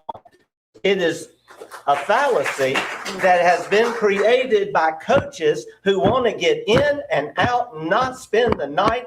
And are we going to sacrifice pickleball for a one-day opportunity every 4 years for public high schools and a one-day opportunity for private schools every 2 years? And then just basically sacrifice our pickleball players and tell them in big bold letters, Natchez does not want you. Go to Vidalia and don't let the door hit you. I am not willing to send that message. If aldermen vote against this tonight, you are voting against progress, historic progress at North Natchez Park. You are voting against the resurfacing not only of pickleball, but our second phase, the repair of cracks and resurfacing of tennis courts. And what would be the result of this will be we will just continue to have lousy courts at North Natchez, lousy courts at Duncan Park, and temporary nets in terrible looking pickleball courts. And the nets look like they could literally fall down with the next wind. If that's what this board wants and that's what you call a great recreational program, then I'm sorry, but I am in disagreement. Thank you. Yes, Alderwoman Smith. And I think the most important thing is tonight, it's not about being hard-headed or getting your way. It's about doing something that helps everybody. This does tonight. The decisions were made. It is. The kids have plenty. About the kids. Yeah. It is about the kids. No, it's about our community. 70 kids playing pickleball every week at Oxford. But This is not Oxford. I'm right. But do the math. But Alderwoman Smith, I'm very sorry. I call myself out of order. Alderwoman Smith. So often on this board, common sense and logic goes out the window because people get hard-headed on something. I've listened to both sides and I've read all the rules. We can do something tonight where everybody can have a tournament. Everybody can have a tournament here. The 4 year that takes 9 in one place, obviously that might not be able to happen. But you know what? We can get there. We can get there. But tonight is a positive step for North Natchez Park, for Duncan Park, for tennis, and for pickleball. And I, for one, let's just don't make it about kids or not kids. That's not, kids play pickleball, kids play tennis, adults play tennis, adults play pickleball. I mean, there is room for everybody to play tennis and pickleball. So that's. I confirmed today on my visit to Duncan Park that the courts we have now are sufficient for high school play. That for adult play that comes and starts at 6 is all working beautifully. And also, Alderman Maroney made a great point just a moment ago. This is not a permanent thing. I talked to a developer today about the prospects of developing a pickleball facility in Natchez. We have looked at the old Coca-Cola building. We have looked at the old gym behind Margaret Martin. We have looked at the mall property, and we're not giving up. But in the meantime, until that can be accomplished, we've got to have a place for our pickleball residents and playing citizens to play. Now, tennis, I want to tell you, other than the coaches, I have not had one tennis player tell me that they are against this. And I have talked to, and I can give you the names, but I'm not So going can to put I. their names out there. But all the tennis players that came to our meetings at City Hall 3, we had alderpersons who were invited who boycotted the meeting, but we had the meeting. And I'm going to just tell you something. Every one of those tennis players said, we love our 2 new courts. It's pickleball's turn. It's pickleball's turn. That's what they told us. Isn't it right, Alderman Maroney? You were there. It's pickleball's turn. And so this is everybody playing together, working together, and keeping a great energy level going at Duncan Park. Go out there and watch pickleballers play during the evenings. Do we really want to send that away across the river, possibly never to have it again? Mr. Mayor, Yes, Alderwoman Hall. I'm glad it's on record that you have dismissed the feelings of the coaches and the kids. You said that. Not dismissed it, but I'm being You realistic. said that in your statement. And I stand by it. One day every 4 years. No, you- And I would love to have these tournaments, but I can't sacrifice something that a large number of our citizens are doing every week, 52 weeks out of the year, for the chance. Check it. This is exactly what I said. It's on the record. It's on the Yes, video. and I'll repeat It's on the again video. what I said. One day out of 4 years, one day out of 2 years, we would love to have the tournaments. But I want to tell you, and I want to tell the coaches, if you want to have a tournament here that's beneficial to Natchez, don't rush it in one day. Have people come here, spend the night, enjoy Natchez, and let it be a 2-day event. And with 7 courts and 2 courts at North Natchez and cooperation with the city of Vidalia, and we're so grateful that they are willing to cooperate, we can have some great tournaments here. I'm done. The question's been called. We'll proceed to a vote. Alderwoman Hall? Nay. Alderman Fraser? Alderwoman Smith? Aye. Alderwoman Irving? Nay. Alderman Davis? Nay. Alderman Maroney? Aye.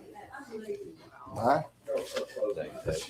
Mr. Mayor. Yes, it's done. Break cap, you leave here. The motion fails. We tried. We tried. For the money. We have another item on tennis that we need to Police escort them out, discuss. police. But where's everybody should be here? You're just the same people. Police escort them out. It's a shame that we pitted.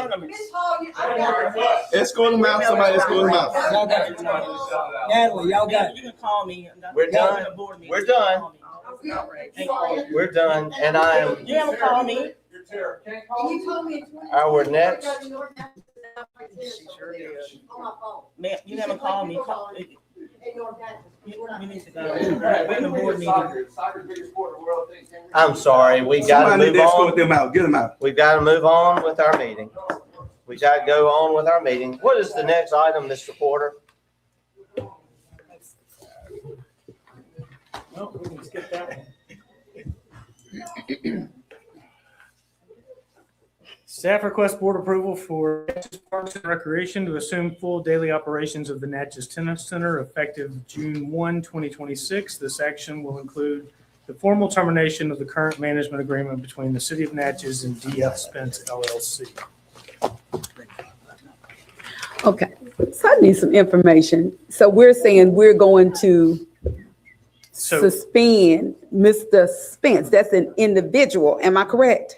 that's the third-party contractor that's managing this facility right now. Mm-hmm. And we wanted to terminate that. Basically, we're taking him out of the pro shop so he doesn't have to stay in there 30, 40, 50 hours a week.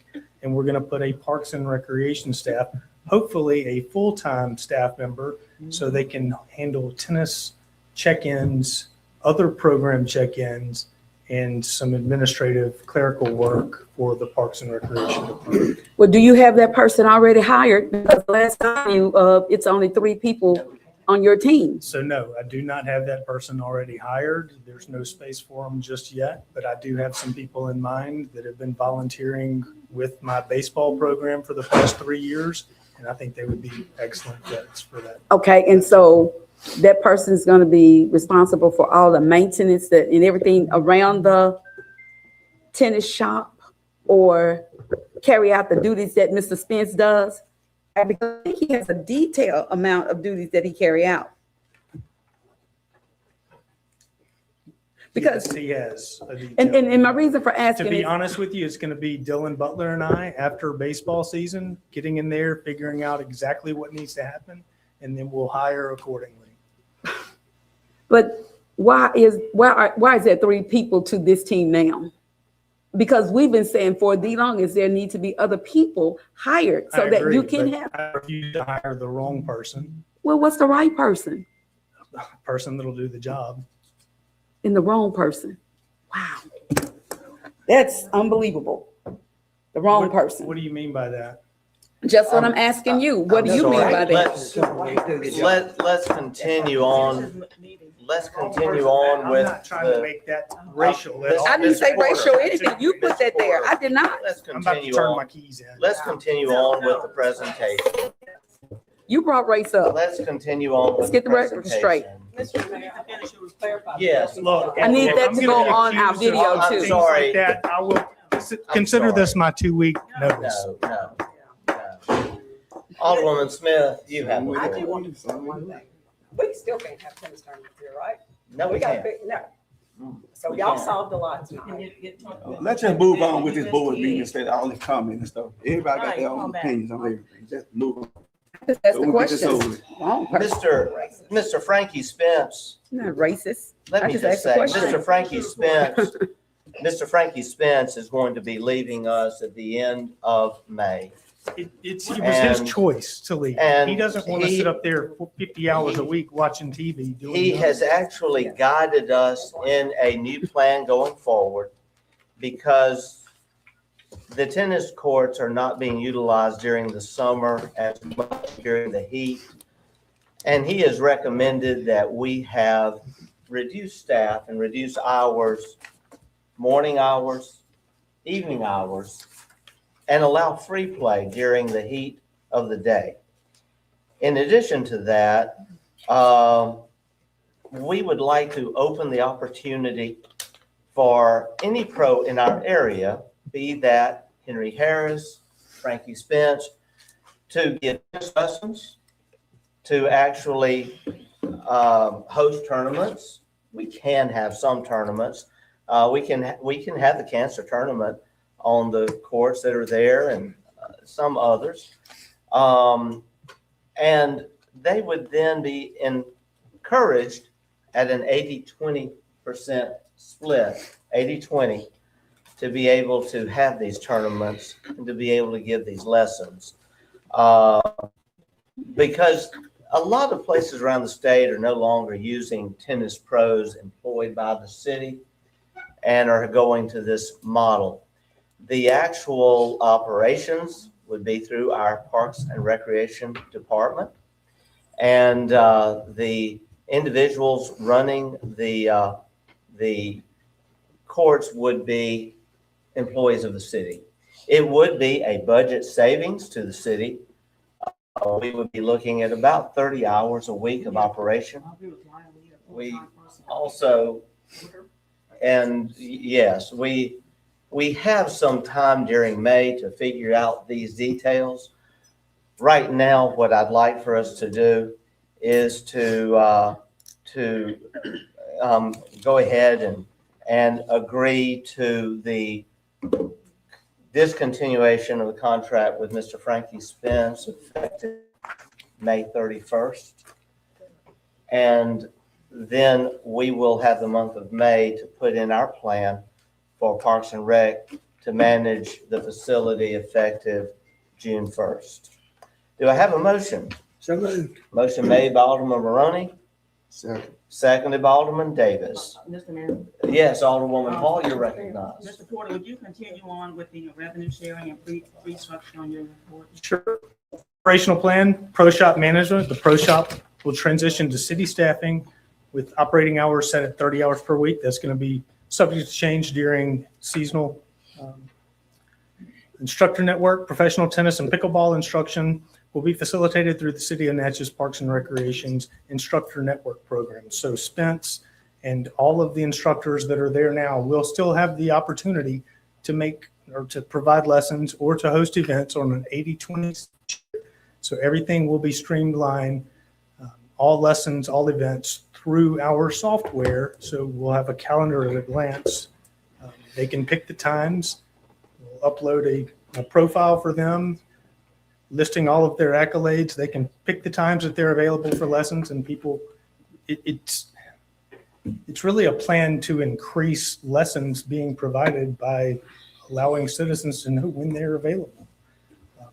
It's a win-win for both. And event hosting, the facility remains available for tournaments and community events organized by third party, subject to the department's approved revenue sharing rates. This will be, like I said, 80/20 share. On services requiring city equipment, it'll be a 70/30 share.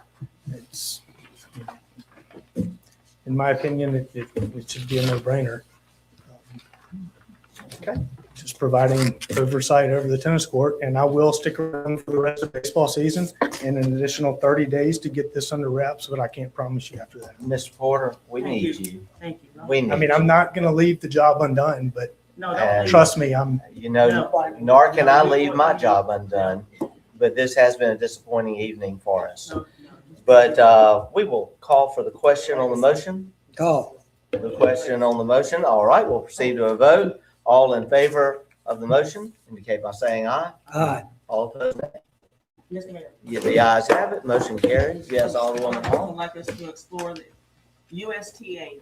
The USTA provides grant opportunities for resurfacing of ports. Yes, So we can look at that rather than getting Absolutely. monies from this community who have other agendas for our pickleball. So let's look at USTA. All right. we've Thank you for already your been time. looking at USTA. Thank you, Mr. Porter. We have already been looking at USTA. Thank you, Mr. Porter. Next, we have our police department. Commander Daugherty is here, representing our chief, who today has been on the coast attending to the funeral of his father.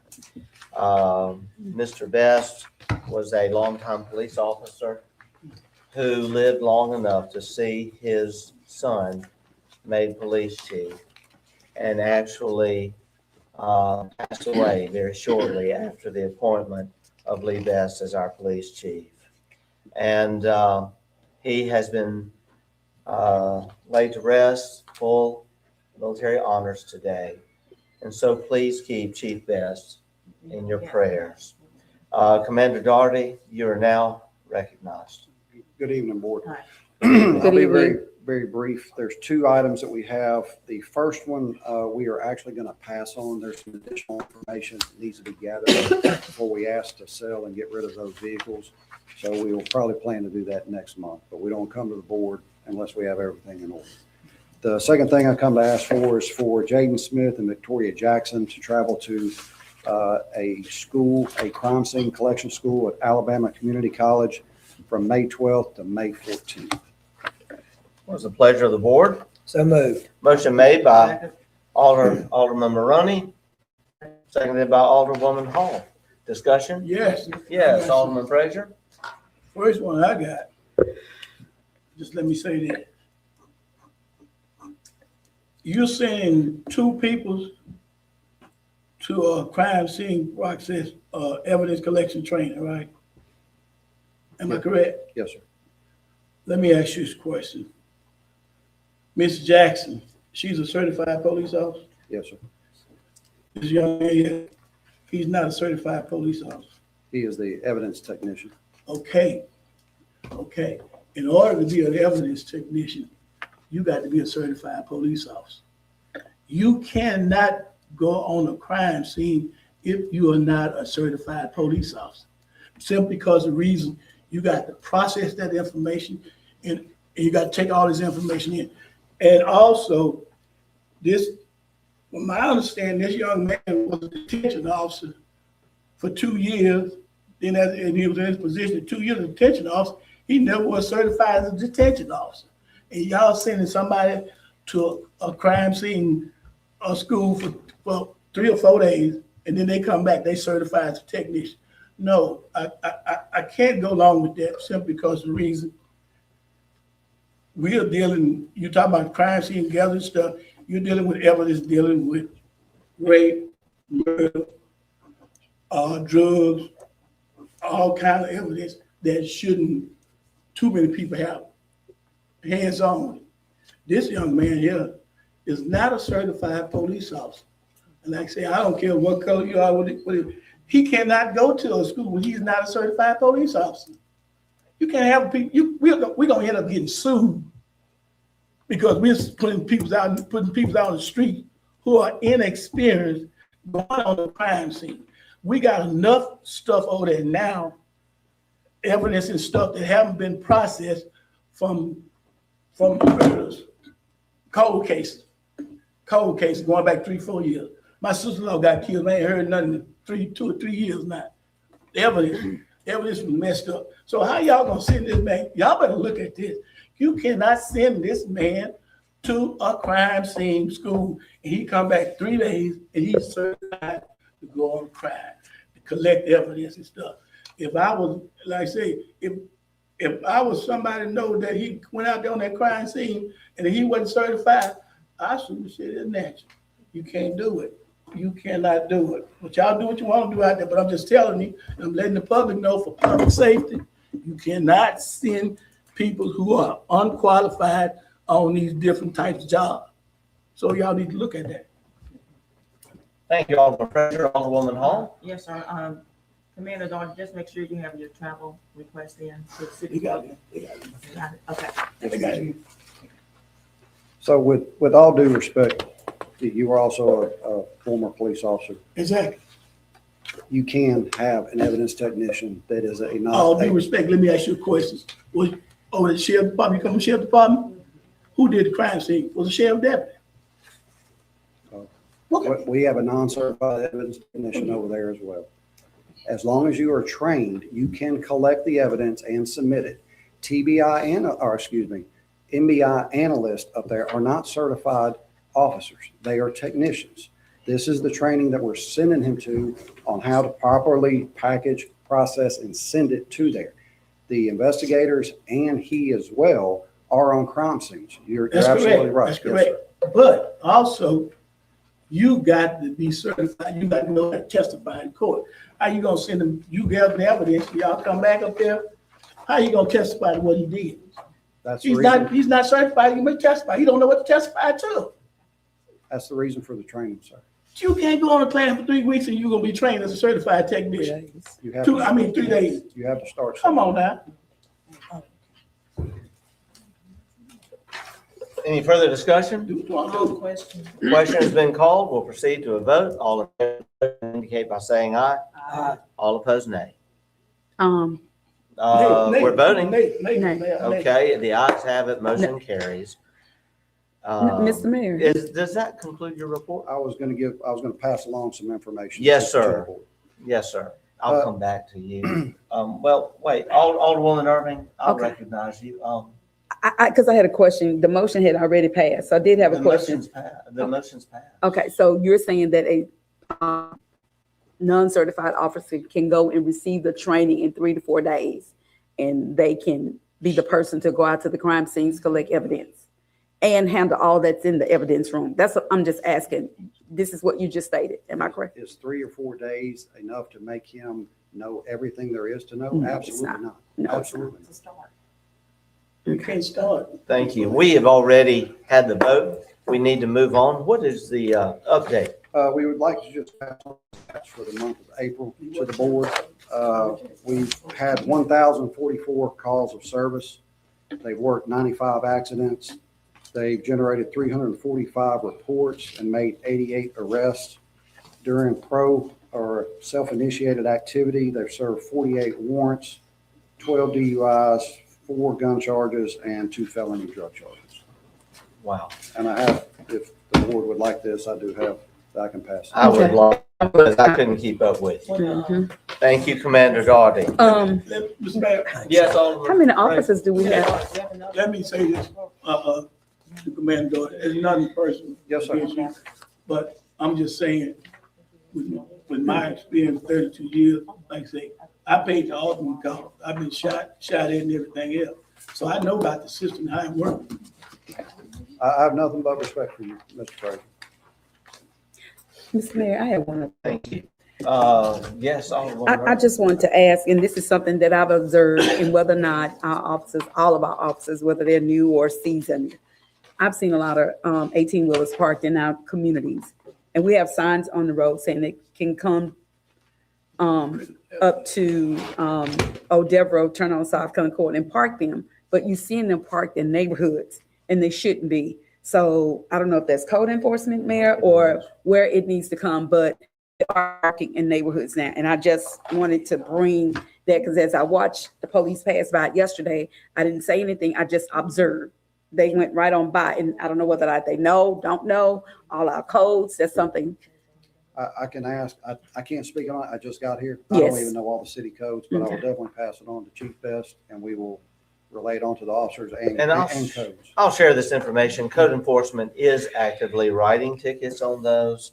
And we have had individuals who have had to cease bringing their 18-wheeler home after work. If it is happening, please report it to code enforcement. All right. Ms. Irvin, you asked how many officers we had. There is 5 officers per shift, 12-hour shift, producing those kind of numbers. And then they come out on overtime and work the enforcement details. They are working extremely, extremely hard from to have 9 on a shift. And they're working with half of that now. That's 4 certified officers, supervisors, Yes, county sir. supervisors, Yes, sir. 5. Yes, sir. That's a working supervisor. That's, Oh, yeah. they're Oh, yeah. they're answering I calls agree with you. and taking I agree with reports you. and working. Everybody tickets. can work. Yes, sir. We are so grateful. Thank All you. right, thank you. Thank you, Thank you. Commander. It's great to have you with us. Ms. Hudson, I don't believe you need to come up. We actually have had some real good back and forth today with our partners, Colin, our future partner, and also Scott Slover, who has been working as an attorney on the document. We have given a draft to the alderman to consider so that you will know the direction that we're going into. And I hope that we'll have a final document to approve at our next meeting. But what this is this is moving forward with our goal of having our Natchez workforce development being the city, the county, and the school board in partnership through an MOU with Colin and the executive director, Tawana Williams, who's now at Colin, to continue workforce training for Natchez, Adams County at Natchez, Colin, Natchez campus. Dr. Middleton has been very involved, the president of Colin, along with Ms. Williams, along with Ms. Hudson, and also various individuals. Everything's being shared with school board members, supervisors, aldermen. And we're really grateful that Scott Slover has taken such an active role in getting everyone's desires into one MOU. It's been quite a task. It's a lengthy agreement. I read through the agreement only now to be told, oh, there's another one coming just early this morning. So please be looking at the agreement that's been given to you when we send other drafts. Please look at them so that we'll be ready to vote on this. And by the way, the city attorney is very much involved in this with Mr. Slover. And we will not submit anything for your approval until we know that it has met muster with Colin, with the board of supervisors, with the school board, and also with our city attorney. Any questions on that process? Yeah, well, I did. I had Yes, some. Alderwoman. So we're gonna have discussion on it. Because. Well, we don't have any motion. We don't have anything to present No. tonight. I'm just saying, when we get it together, the board will have discussion on Oh, it. yes, of Okay. course. Because So we. there will be a we don't. motion and we encourage you to be looking at the process and engage with Ms. Hudson through the process because there's quite a lot going on here. It is. We will continue making our pro rata contribution as a city, the county will, the school board will, and then that will go to employ a person who will be at Colin, employed by Colin, but overseeing workforce development for Natchez Adams County under the supervision of the executive director, Tawana Williams. Yes, Ms. Hudson, come to the microphone. Good evening. Good evening. evening. In your packets is an invitation for next Thursday. Very proud of that. We have 16 graduates of the cohort 2 electrical. So, and all with that, we have over 350 credentials that we have given in a little over a year. Wow. And again, we are noted for the only program like this in the state, as well as our district with DRA. So Wonderful. it's exciting. Mhm. I've really enjoyed working with this and learning all about it. So. It's wonderful. I do want to share something though that is sobering. This weekend we laid to rest a young man, Henry Davis III, and I was so honored to be there along with Ms. Williams to award him his certificate when he completed cohort 1. He was an outstanding young man. He also was an eager learner and overachiever. And he passed away suddenly in his sleep of natural causes, just beginning a great career. Slim, Henry Davis II, and the rest of young Henry's family is on our hearts. And tonight, if we could, I would like to, when we adjourn, do so in memory of and in honor of the father of our police chief, Lee Best, and also Henry Davis III. And could I add another person? Yes, Alderwoman Ernie. Miss Renee Hogan. She was a member of the Natchez Adams County School District. Oh, yeah. To add her as well. I'm so sorry. Yeah, funeralized her All right. Saturday. We'll add that, definitely. Thank you. Mhm. Thank you, Ms. Hudson. Thank you. We now have our city officials. Hall. Recently, I was invited, I think a week ago or so, back in March, Mrs. William Edney called me because she wasn't able to get someone.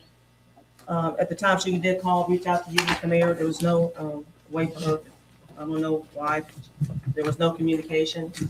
I'm not sure you got the message, but she did ask me to give the welcome from the city of Natchez to the National Council for Negro Women at their state conference, which was hosted by the Natchez chapter a few weeks ago. Alderwoman Irving was there, as was Supervisor Hutchins. And there were women from across the state who are associated with this organization who came here for this very important conference. So we're grateful to welcome them for that. I also attended a couple of events last week for youth. The young professionals at Colin were recognized. The youth, I should say the youth graduation for, what was it, the youth? Leadership. The youth.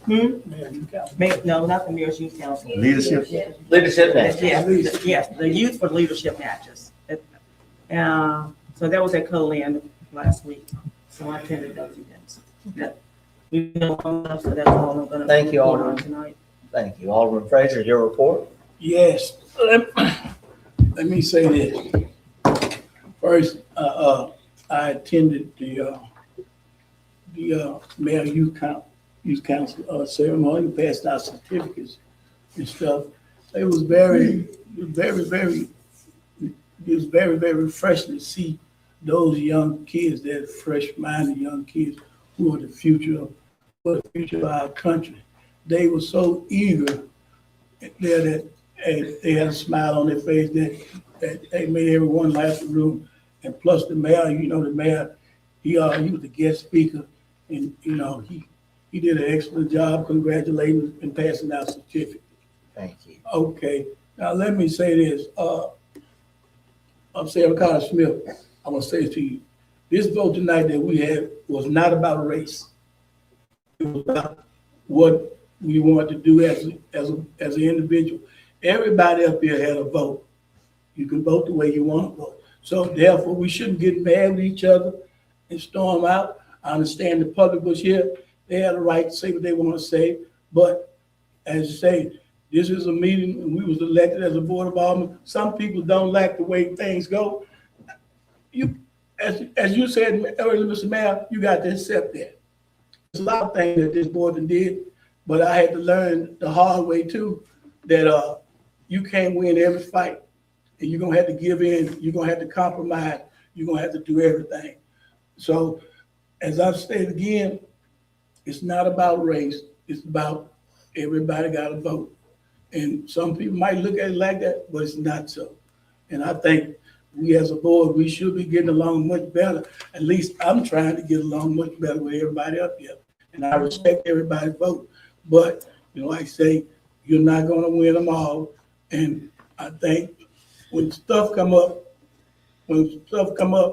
we should get together and listen to everybody's opinion. And as Alderwoman earlier say, this vote tonight, we should have put it to the public. The public should have added some input, but you know, we wanted to go and do it our way, but I think that she made a great suggestion to take that up, and everyone stormed out and married Miss Hall, but that's all part of life. And me, myself, personally, I'm gonna do what's right for the citizens of Natchez. That's me. And they might not like it. Y'all can call me all kinds of names. Peter Ronaldo, y'all can write what y'all want to write. It don't make me no difference. But this board gonna do what's right for the citizens of Natchez. I'm just gonna tell you, it's not always gonna be right. I'm not gonna say everybody up here is perfect. No one is perfect. But as the mayor said many times, we need to come to compromise and come together. Instead of trying to throw each other under the bus, we need to work together. Because this is not our seat. This is the people's seat. These people sitting out in the audience, they have a right to jump up and get mad. They have a right because they are the citizens. And these are their seats, not ours. That's right. We was elected to these seats. That's right. So that's the end of my conversation. Thank you, Alderman Fraser. Thank you, Alderman Fraser. Yeah, I did appreciate just being pointed out to Alderwoman me. Smith. Oh, I would just say that the sad thing about tonight is everybody lost. No courts to be fixed at North Natchez, no any other court. So it's just sad that having a certain way hurts everybody. So anyway, I just went to DNA's Downtown Unlocked Showcase, which is going to be this weekend on May 2nd. They have a kickoff and a keynote speaker, I think from 8:30 to 10:30. And then 10:30 starts the possibility tours. And then they have resources for any potential buyers afterwards. And I'm trying to think of what building it starts in. Do you remember? I didn't see a building's name that it started in, but I do recall the email. I planned to attend myself. I know there's an article in the paper. I'll look, but that's Okay. basically what I wanted. We're Come to Live at 5. It's been awesome. Again, Sarah Lindsay, we appreciate her for what she's done with that. But there was a great group of people there and a great band. So I encourage people, if you go out there, you know, this is what a great little town, and it's not a little town, we're a little city, but what a great city is. And it's just a nice place to be on a Friday after work. Thank you. Certainly is. Thank you, Alderwoman. Alderwoman Irvin. Okay, well, thank you, Ms. Mayor. I do want to bring up, I did attend the National Coalition of Negro Women convention here in Natchez. I did the proclamation. I want to thank you, Mayor, for helping Ms. Rhonda providing information to get that done. It was such a great turnout. It was actually a 3-day convention, and it was really nice. Again, they had people from all different parts of the state here. Had a little trouble trying to find the safe room. GPS didn't bring them directly there, but they were in proximity. But it was truly a great night with them. The program went really well to see that people are still on the fold and bringing people together, okay, and sharing information. That's so important, networking. Also, I want to mention, I had received a call and whether or not we've made our payment for our Boys and Girls Club. Had that been brought to? I don't believe they've invoiced us yet. But from what I have, and I did speak with our city clerk on behalf of it, I think everybody needs to speak with the city clerk to see why it has not been. We'll make sure it is. It's been voted on. Well, it's been voted on, but now. If they presented an invoice, it needs to be paid. It does, sir. But now Have they we're, presented them in? yes, sir. Okay. From what I was told that they had, and the other thing that I want to say is this as well, is that what we were trying to do is determine out what fund we were gonna get it out of. We've identified 2 funds there. Again, I thought it would come up tonight, and maybe that's the city clerk's, issue that she's gonna bring tonight as to where it would be paid. So maybe jumping the gun on that one. Also, Mr. Mayor, I want to ask you and invite everyone here, our 36th annual Montevideo Jubilee. That date is July 25th, so please put that on your calendar. That's all that I have. All right. That's all that I have. Thank you so much. Oh, Mr. Mayor. Yes. Look forward to us rescheduling the date where we're gonna recognize the coach and the basketball team here playing a great day. I thought that was a great idea. Yes.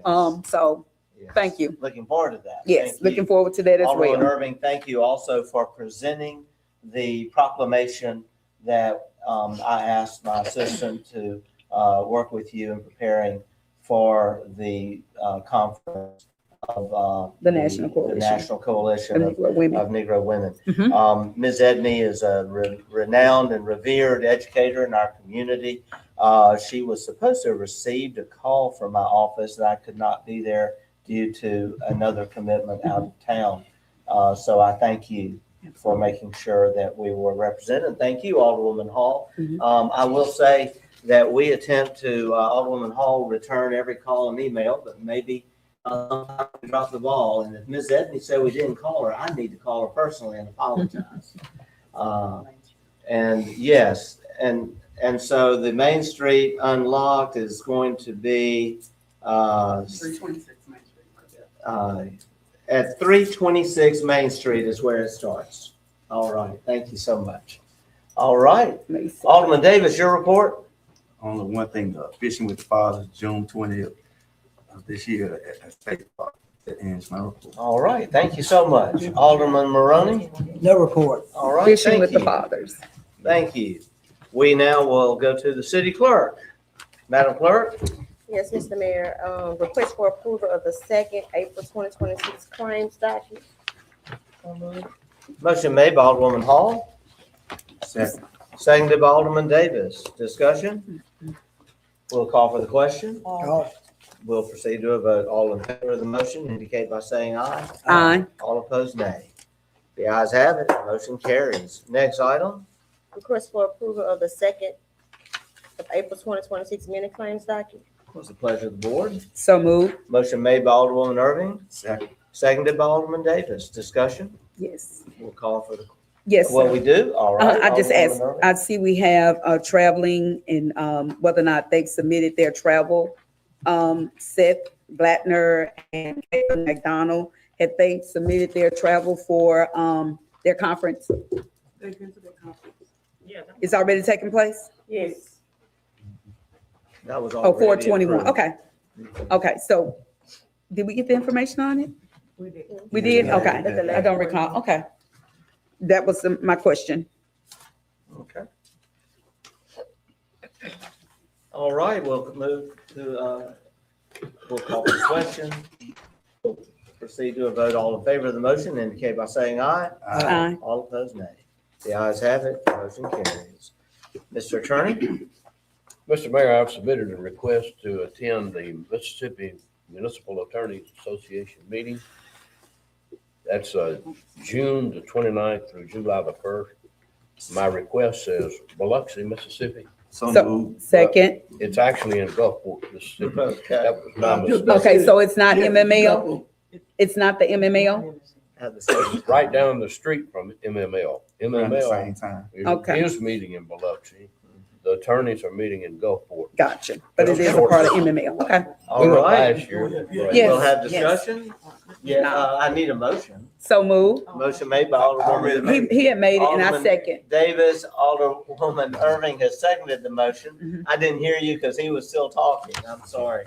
Discussion? Yes. I had a question. Mr. Lazarus and his ability to attend this conference. And yes, he has the legal authority and our approval to attend any conference associated with the Mississippi Bar Association. and it is in concert with the MML. It's just held at a different, site. Okay. But it That's is going correct. on during our conference. Thank you.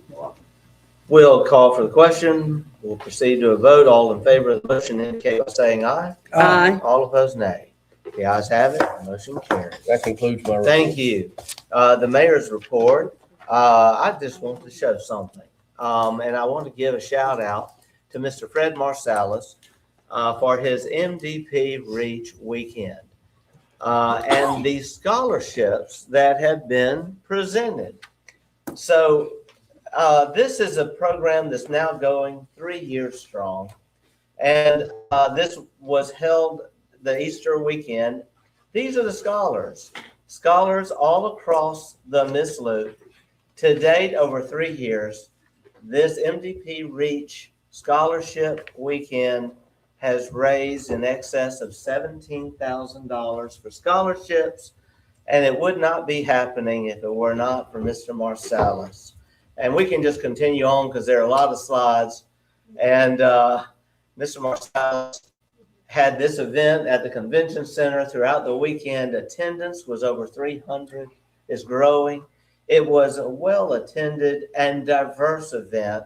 Every year, it has been truly one of the most diverse events we've had the pleasure of attending in the Miss Loop. It's quite fun, but it's also for such a great cause. In addition to the scholarships, they have raised funds. They have raised funds for StewPod, for the Mississippi Children's Home, for special needs, for programs for the special needs autistic individuals. And it is just truly remarkable to also see the fitness programs being held on the Bluff, and so many coming from so far. We had our police chief, Chief Merrill was there. You'll just see we have so many other pictures. There might have been a picture of Marla and me dancing, but I don't know that we included that one.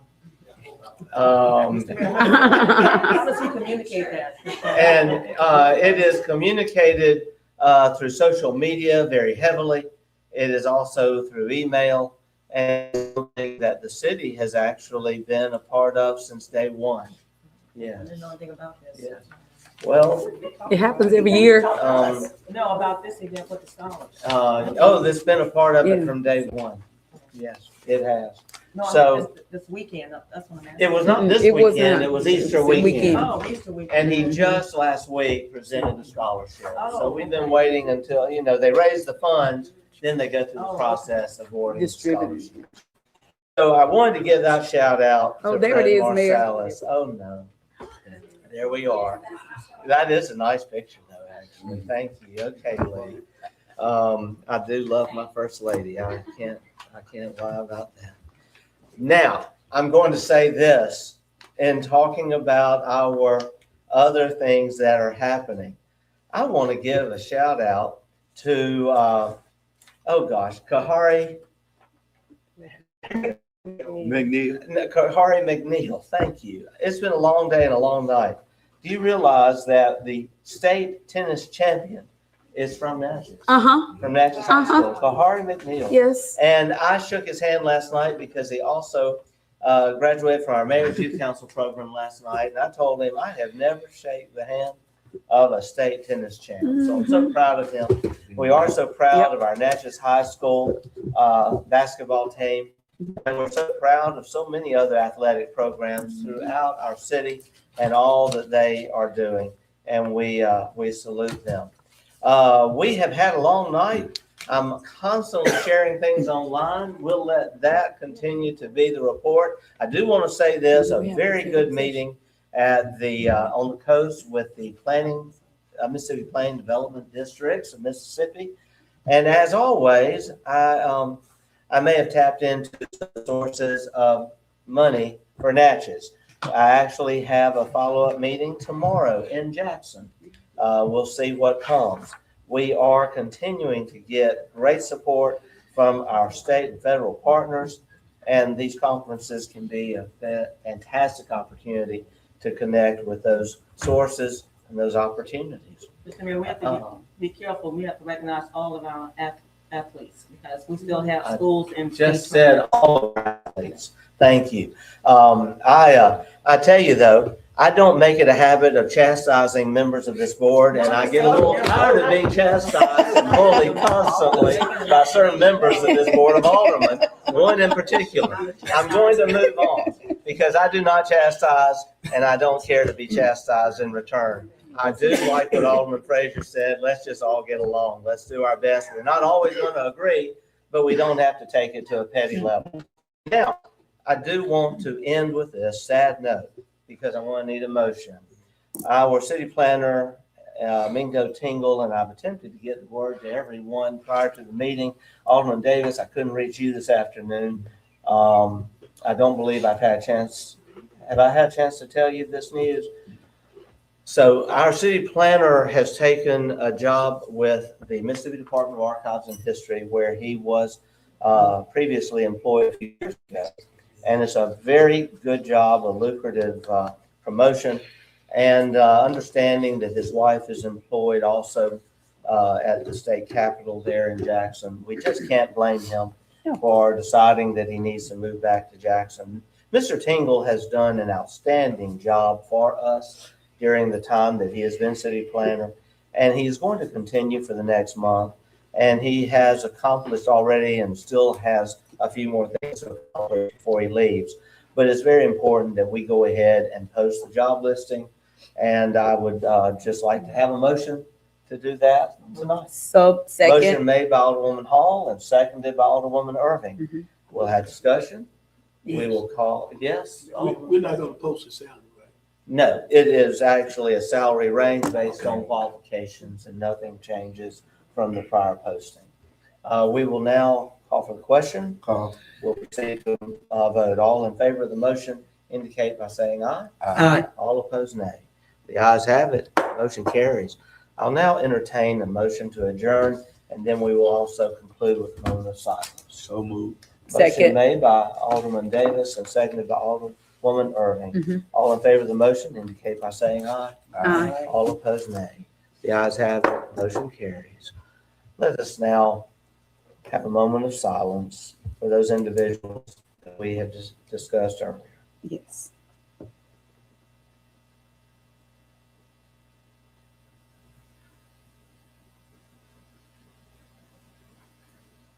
Amen. Thank you so much. We have a personnel matter for executive